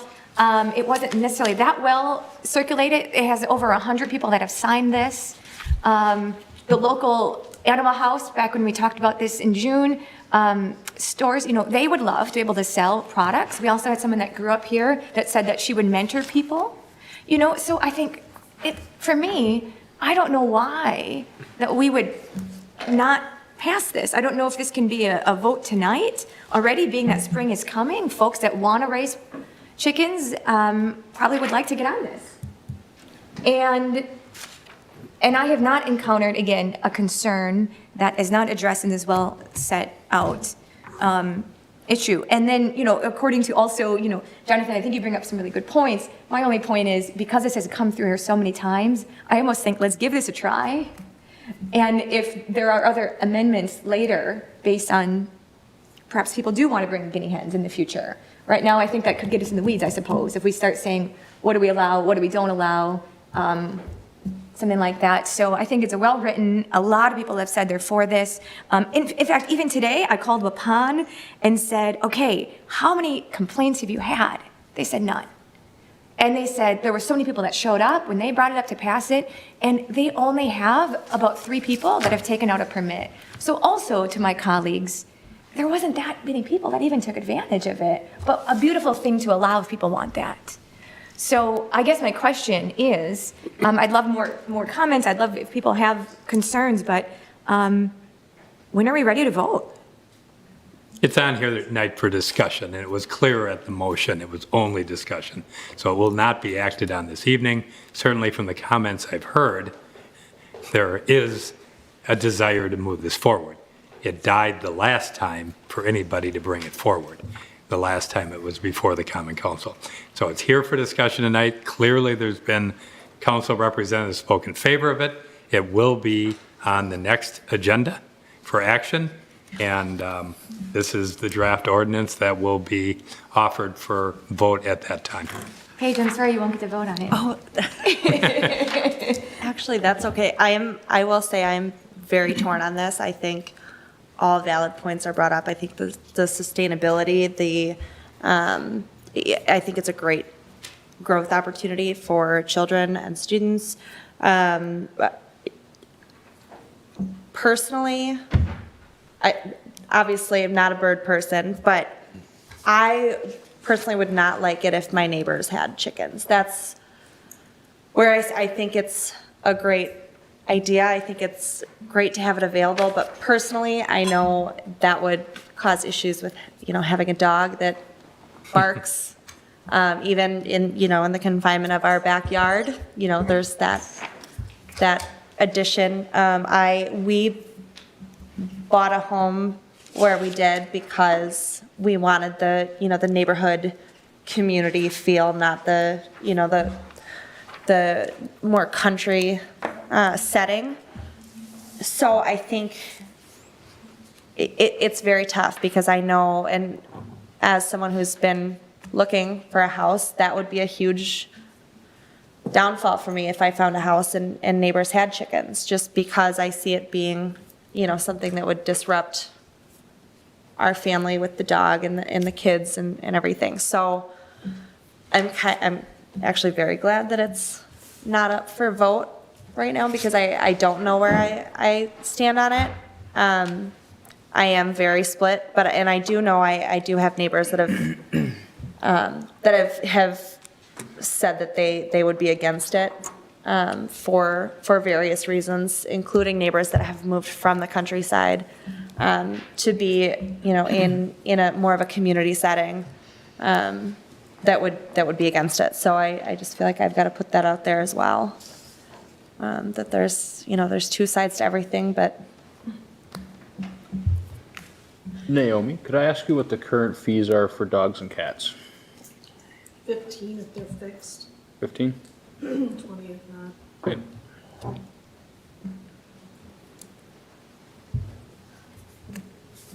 Any other discussion tonight? John? Can we or should we do the fee tonight before this ordinance comes back to us for an action item in 2 weeks? Well, I've been listening, making notes here of what suggestions are. We can just leave it blank, and then you can fill it in. You can set it at that. Set it that night? Set it at that. Okay, that's fine. We'll I remove just didn't that want it to and, come back and then- and the issue of, That's when it's action. we'll leave the fee open, Okay. and we'll remove the line, there shall be no charge for renewal of the permit. And if you decide to go in that direction, you set it then. Yeah, the other notes that I have here are, it's mostly that one. And to the point on the multifamily houses, Attorney Wirtz brings up an excellent point that if someone moves out, one of the units moves out, someone else moves in, they might not want them in their yard. That does cause some conflict there. And Jolene's point, if this is a starting point, we can always amend and make changes later. So the only major change to this that I'm hearing tonight would be the annual permit fee, and possibly a different dollar amount for that fee. If it's annual, I'd be inclined to keep it in line with the $15 for dogs and cats. Jolene? I would just like to encourage between now and the next time this comes up for a vote, if my colleagues hear a concern about, it was just stated that if someone said, well, I don't want poultry in my neighbor's backyard, ask them why. When I've done that, people have said, well, I'm afraid they're going to be noisy. And they didn't realize that our ordinance doesn't allow roosters. Or they didn't realize that, that the noise is only, there are studies on this, that it's 60 to 70 decibels, which is about a human conversation level, right? That the chicken manure is actually compostable. People actually sell this. Now, under our ordinance, people would not be selling that. That would not be part of this. But my point is, the cleanliness, the small, if you actually ask someone what their concern is beyond, well, I'm just afraid, we could be afraid of any new growth, any new thing. So I would encourage my colleagues to really educate yourself on what our ordinance says and to have that conversation to say, well, why are you concerned? Because just as much as people say, I'm afraid that the property value will go down, again, I know of people that look for cities that allow this before they move into them. And a flip side to the comment of I don't want my neighbors to have chickens, I've lived in my house a very long time, have many neighbors move in and out, and some of them have really loud, annoying dogs. Oh, absolutely. So when those people were living there, I was not terribly happy with their dogs. But, so it's on both sides the same argument, so. All right, any further discussion tonight, or shall we bring this back at the next meeting? Next meeting. All good for tonight? Yeah. All right. That was, I believe, our last item for oh, no, we have one more big one. Oh, missed one on the top line here. We have a presentation now from the police chief. Can you turn on my screen? Your screen? Yes, I can. This is regarding a new SRO position. Come on, work. Oh, you have slides. I think this is where I say, and now for something completely different. All right. Good evening, everybody. Just wanted to take an opportunity tonight to talk to you all about a proposal that'll probably be coming to you towards the end of March for a vote. We've had some discussions, and I just kind of wanted to inform you. You have some information in your packets that was forwarded to you, but it's a good opportunity for us to also share that information with the public that's listening. So if you want to. So obviously, the police department and the Ripon Area School District have a long history of partnership, and we've really grown that partnership through a lot of hard work, a lot of growth, a lot of working together on projects, a lot of teamwork, and really what this is continuing that partnership and talking about our needs for our most vulnerable citizens in our community, and that's our school kids. So this is kind of an information sharing for you to kind of tell you a little bit about why we're asking about this and bringing this forward to you. So just a little bit of background for you. If you remember, we started the SRO program back in about 2006. We currently have one school resource officer within the school district. And in 2014, that first officer was Officer Butters and did a nice job in forming that school resource officer program, getting us off the ground and moving forward with it. In 2014, our current SRO, Officer Michaels, took over, and she's obviously here tonight too to answer any questions that you might have later. She was in that position, but at the time that she started that position, and then between 2006 and 14 up until 2016, We actually had the SRO position, and then we had another officer, Officer Mark Preisner, if you remember, was heavily involved in the schools where he taught the DARE program. He also taught protective behavior, so he would come in and supplement the SRO and do the instruction portion for that program. When Officer Preisner retired in 2016, all of those responsibilities shifted to the SRO. So in addition to what she was having to do on her daily workload, she also became responsible for all of that instruction material that had been previously taken care of by another officer. In 2018, Officer Michaels became a sergeant with our department. She stepped away from the SRO program for a couple of years, and then in 2020, the school was calling her back, and she ended up going back into the school system. What's important to recognize here as well is that we are in what I consider one of the unprecedented times in law enforcement. We are seeing a significant change in the role that law enforcement plays in their community, and we're seeing that here in our community. We are seeing more of the social work aspect of the job of law enforcement officer than we've ever seen before. And this position in particular deals a lot with those issues. The results of that shift in our response and how we deal with problems and our problem solving has led to an increased response and responsibility of our SRO within our community. And really the SRO is that gateway for a lot of the social services type of services that exist in our community for our most needy kids and our families. Okay, go ahead, Adam. So it's not about, the SRO position is not about going into schools and arresting kids. Okay, it's not about that at all. What it's about is totally different from that. They are involved in that gateway stuff for drug and alcohol addiction issues, those social services issues that we talked about, family welfare issues. And it's not just for those students in the Ripon Area School District, but it's for their families, and it's for the support of the district employees as well, okay? Mental health is a huge portion of what SRO Michaels is dealing with right now. It's a huge portion in what we're dealing with across the board in law enforcement. I can say probably since I started in this job 30 plus years ago, I would say we've probably have seen probably a 300% increase in our mental health response. We are dealing with mental health issues every day in this job, whether it's check welfares or calls for people in crisis or whatever. Mental health is a huge part of what we're dealing with, and there's lots of discussions that can be made about the mental health operations right now and that whole system. But mental health is a huge aspect of what we're dealing with and what they're dealing with in the school system, what SRO Michaels sees on a daily basis.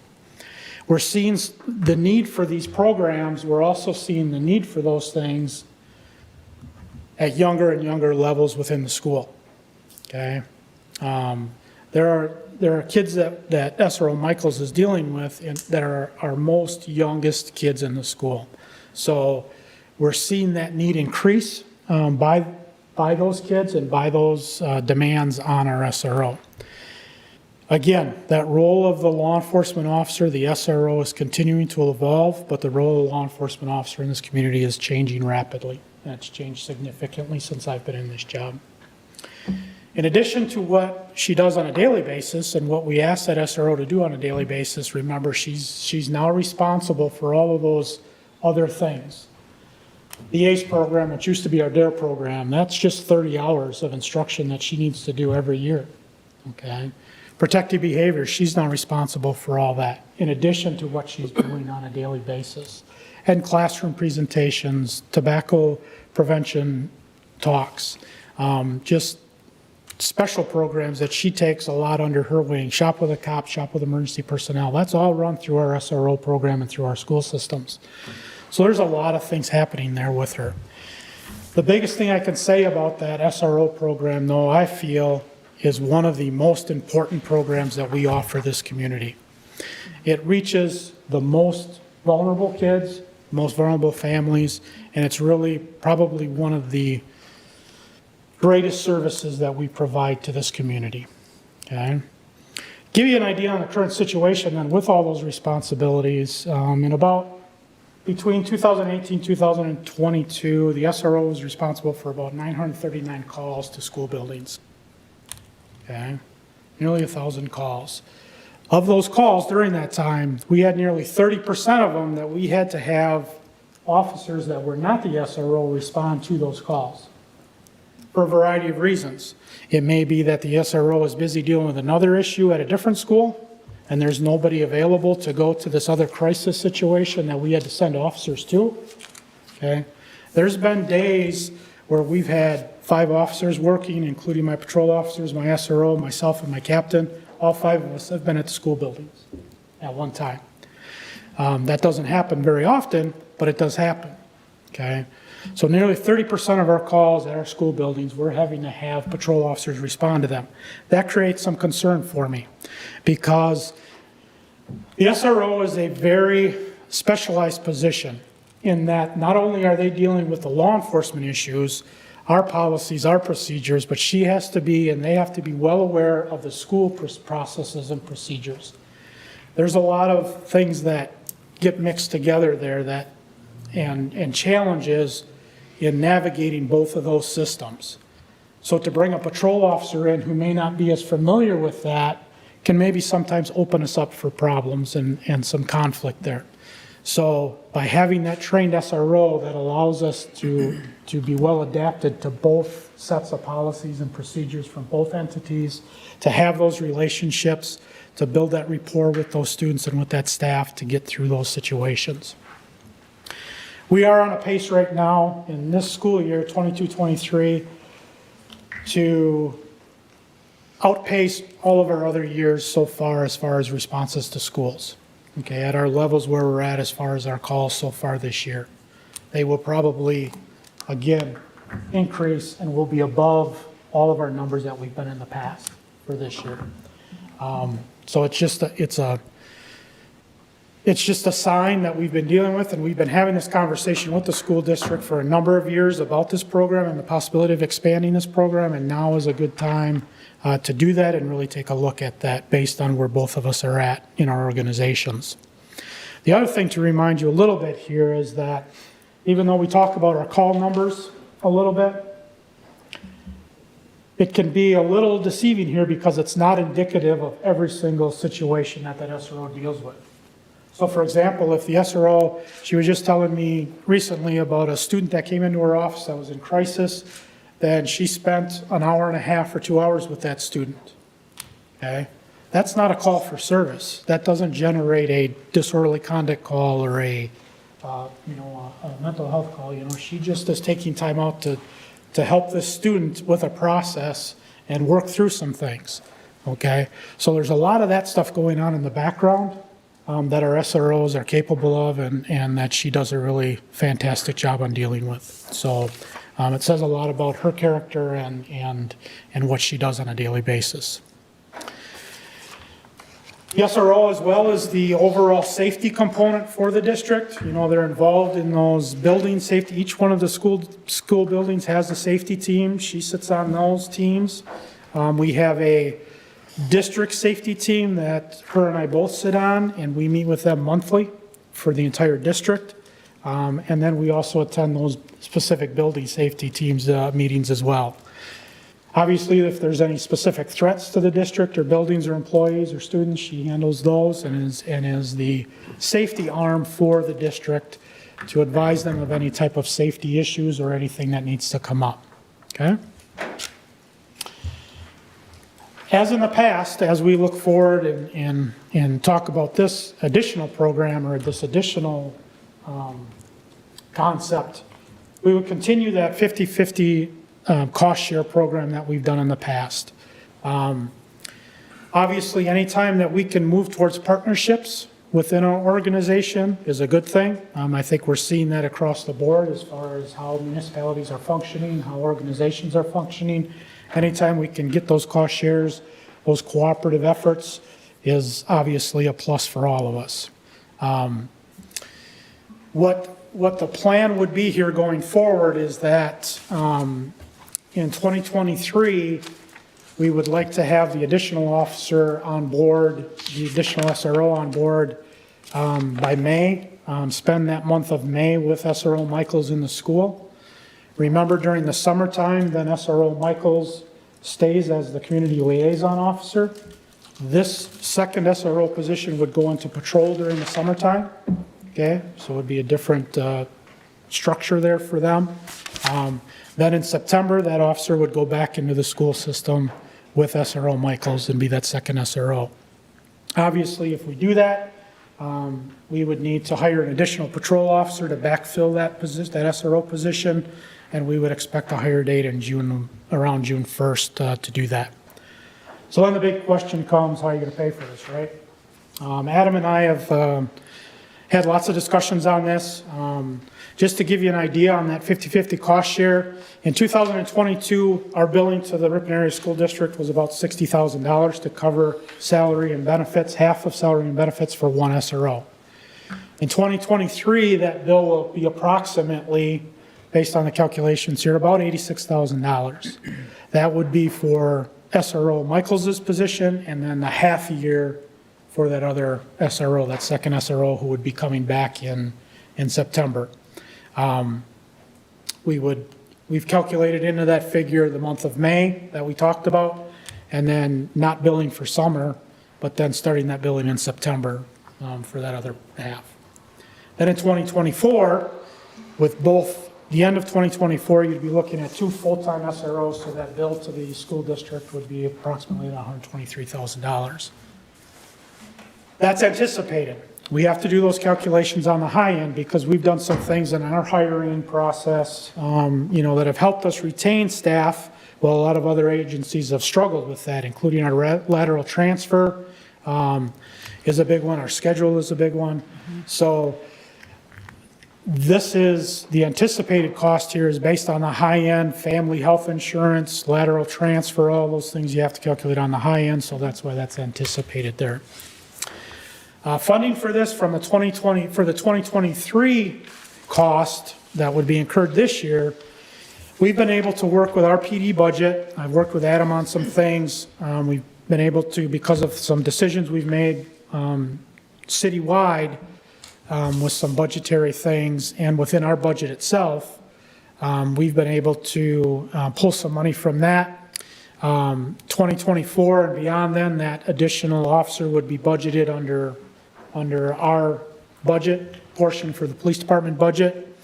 At this point, we don't think that there would be a need for us to reopen the budget in 2023 to cover this cost for the 2023 budget. We'd be able to absorb that here based on some things that we are looking at and that we'd be able to do. One of the things that the school district has asked and that we've had agreed to during our conversations with them is that we would do a reevaluation on the 2 SRO program before the 25-26 school year. I anticipate that before that time, before that reevaluation takes place, that I probably will have at least one retirement within my organization. So at that time, we would reevaluate that. I would rather, if we decide that, hey, this isn't working, we need to not have 2, whether it's based on cost or whether it's based on workload, whatever, maybe things have changed, we would revert back and then pull that officer back into the patrol function without that attrition as far as having to release somebody. We could do that through retirements or movements that are coming up. Okay? So we did have a conversation with the school board, with the Ripon Area School District School Board last Monday. Yep. And so we're coming to you. Basically, we had the same type of discussion as we're having with you tonight with them last week. They will be voting on their proposal again in March, a week before you would have the opportunity.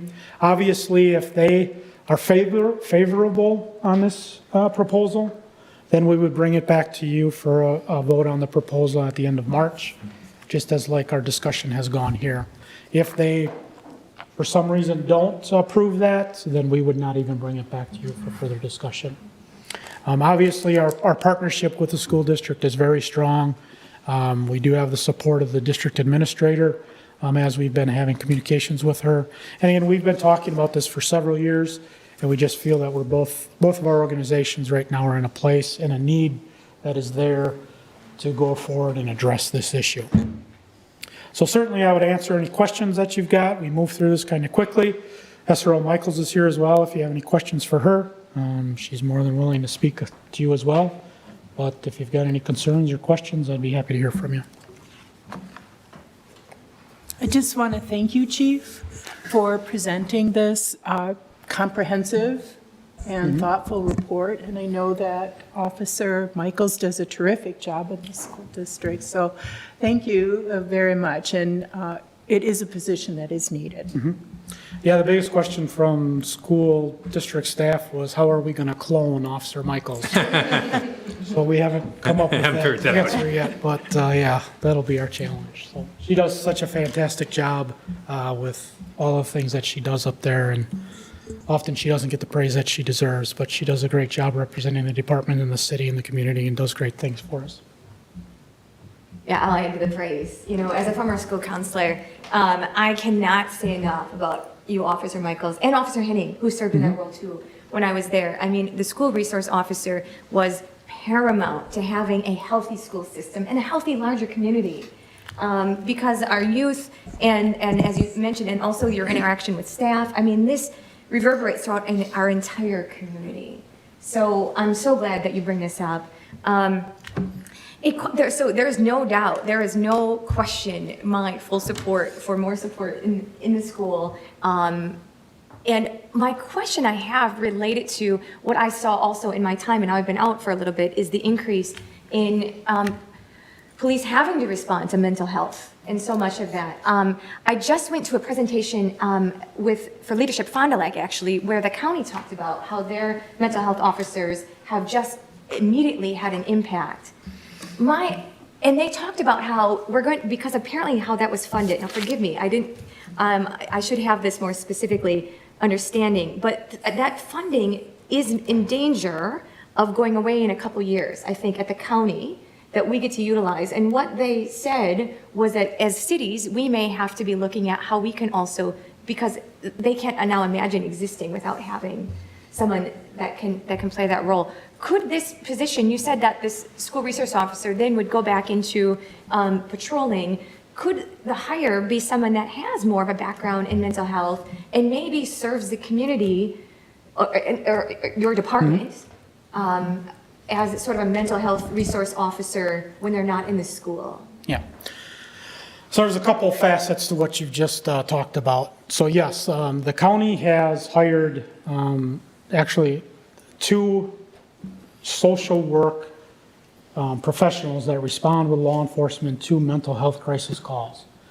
I know Officer Michaels has dealt with her extensively. We take full advantage of her, quite frankly. We are in constant contact with her. You know, I've had conversations with her, and she indicates that our department uses her significantly compared to others within the county. So our relationship with her has been outstanding. The funding issue that you're referring to about that going away, I'm not familiar with that, so I'm not sure I can really talk to that. I don't know the details on that right now. But I can tell you that that program has been very successful in our mind, and the need for that continues. With that said, I will also say that we have done lots of training on mental health issues. And this is one of the things that this SRO is a little bit different because, and Lindsay can certainly talk to this, but she will use school district protocols in assessing and doing threat assessments on kids and mental health assessments. She works so closely with the counselors there as they work through those issues with the students. So, you know, having that relationship that she does with those counselors is very important because she's using those school district protocols in those assessments to get those kids the help that they need. I saw that firsthand. Yeah. So obviously we always continue to move forward on mental health because it's something that we constantly are dealing with every day. So it's very important for us that our officers are adequately trained on those issues. And in the same token, it's important that our officers are taken care of. You know, Officer Michaels just sponsored a mental health awareness things for suicide prevention for law enforcement officers last week. With all of our department members went to it. So with their spouses or significant others. So we're doing good things when it comes to mental health. To be blunt with you, the mental health system is broken. It's overwhelmed. It's understaffed. And there are some significant challenges in that area, not only in our community, in our county, in this nation when it comes to mental health. So there are significant challenges in that area, whether it's the availability of beds, the availability of treatment, getting people into treatment. There are all kinds of challenges there that we're continually dealing with.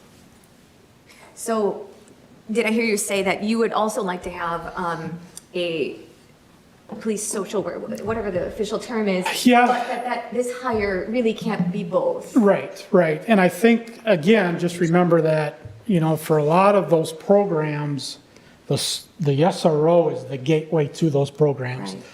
Officer Michaels can speak to that, but she will have staff members contact her and say, I've got this issue, who do I call, where do I go, how do I do that? They don't know how to do that.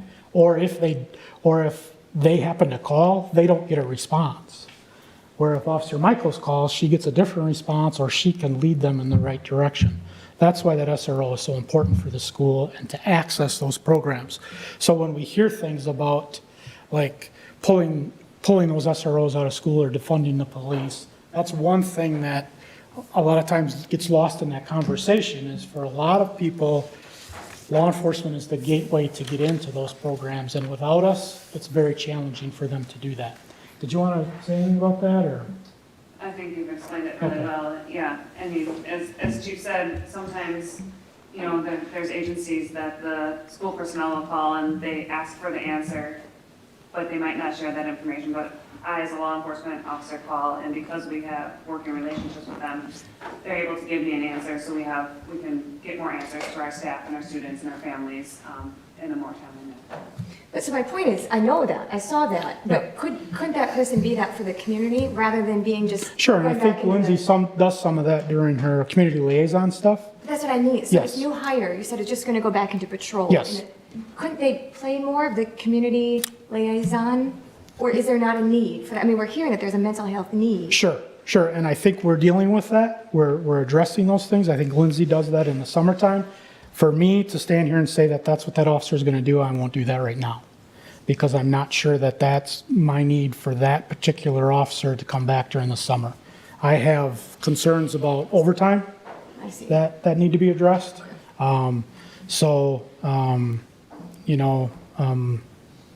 There are certain things that officer will have to come back into patrol with understanding and education on mental health issues, just like the rest of my officers deal with.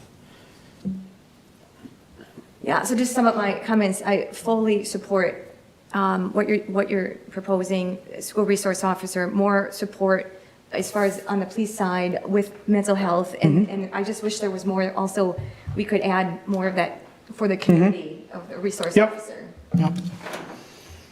And, the school district is one of our biggest community members. Right. So that's where we make the impact there too.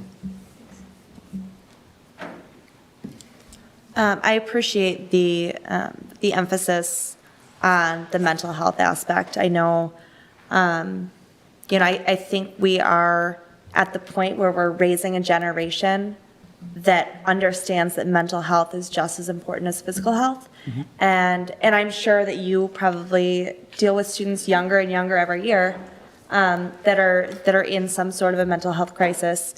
And as sad as that sounds, the awareness that they can have at such a young age, that not only they are being affected by something within their emotions that they may or may not be able to regulate, they know that they have adults that they can turn to.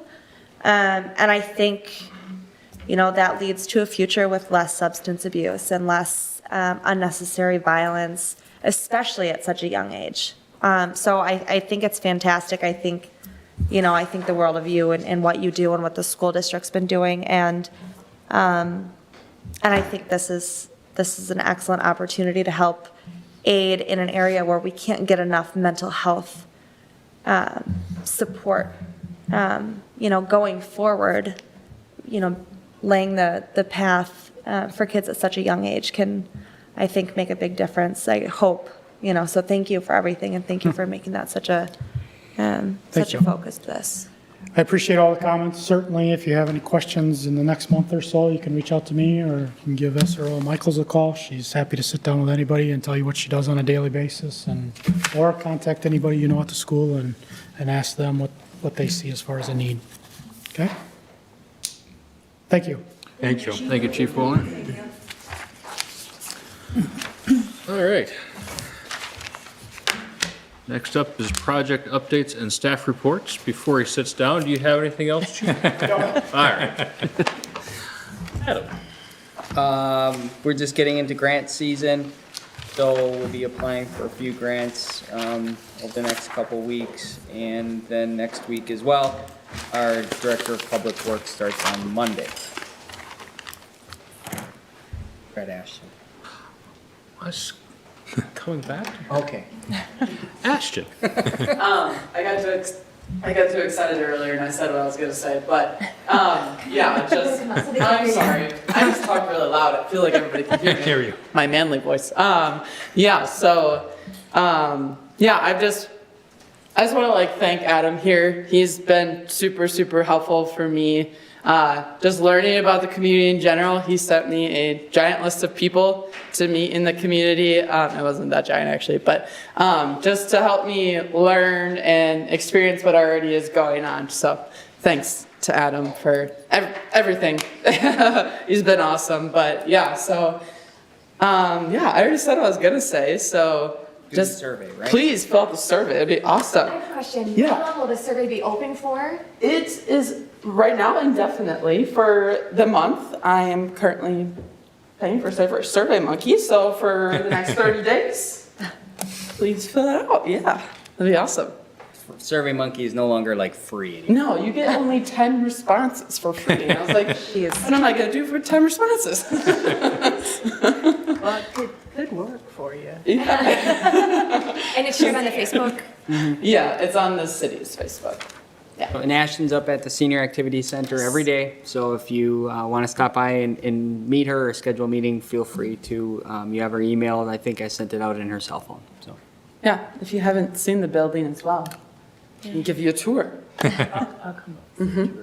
I'm a senior too. Yeah, but thank you guys. Thank you. Thank you. Naomi, you have anything? We had about 950, approximately 950 votes that were received from all of the City of Ripon residents. So that was pretty good because they were actually projecting a much smaller number. So that was great. That was great. We had to get more ballots from the county too, so that was a good thing. And then we had a great turnout and the software went very well. Very good. All right. I have no appointments tonight. The only comment I would like to say is thank Paige for her service and wish you luck in your move. Thank you.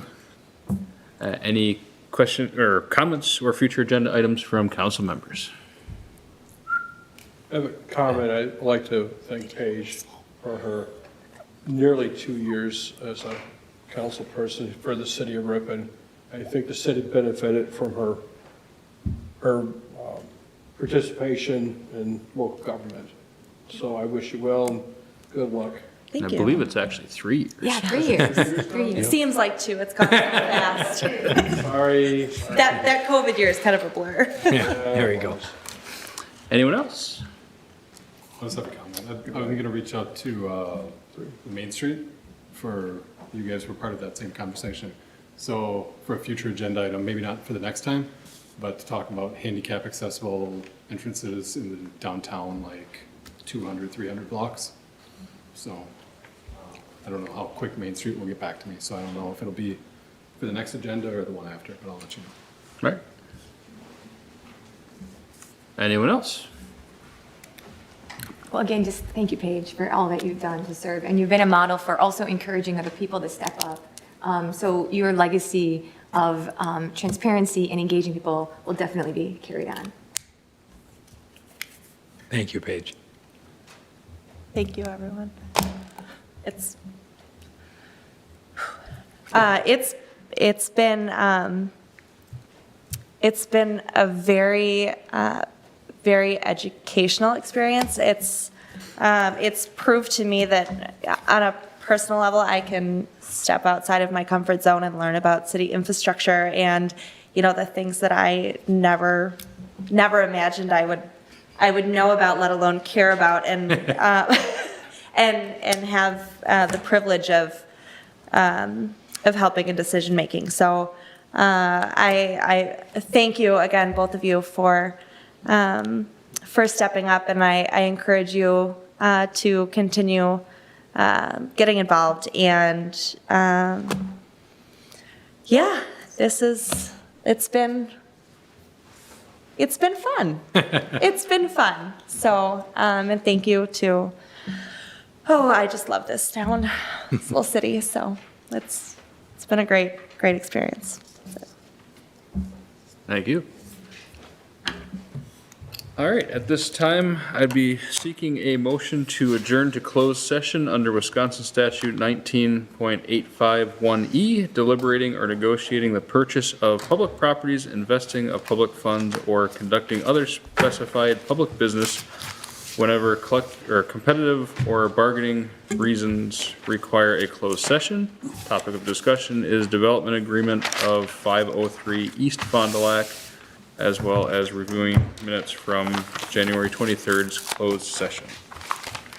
I'll make a motion to adjourn to closed session under Wisconsin statutes 19.851E. Paige, is there a second? I'll second it. Been moved by Paige, seconded by Doug. All those in favor of adjourning to closed session, say aye. Aye. Opposed? We're adjourned to closed session at 9:08. Take 5 minutes and come on back.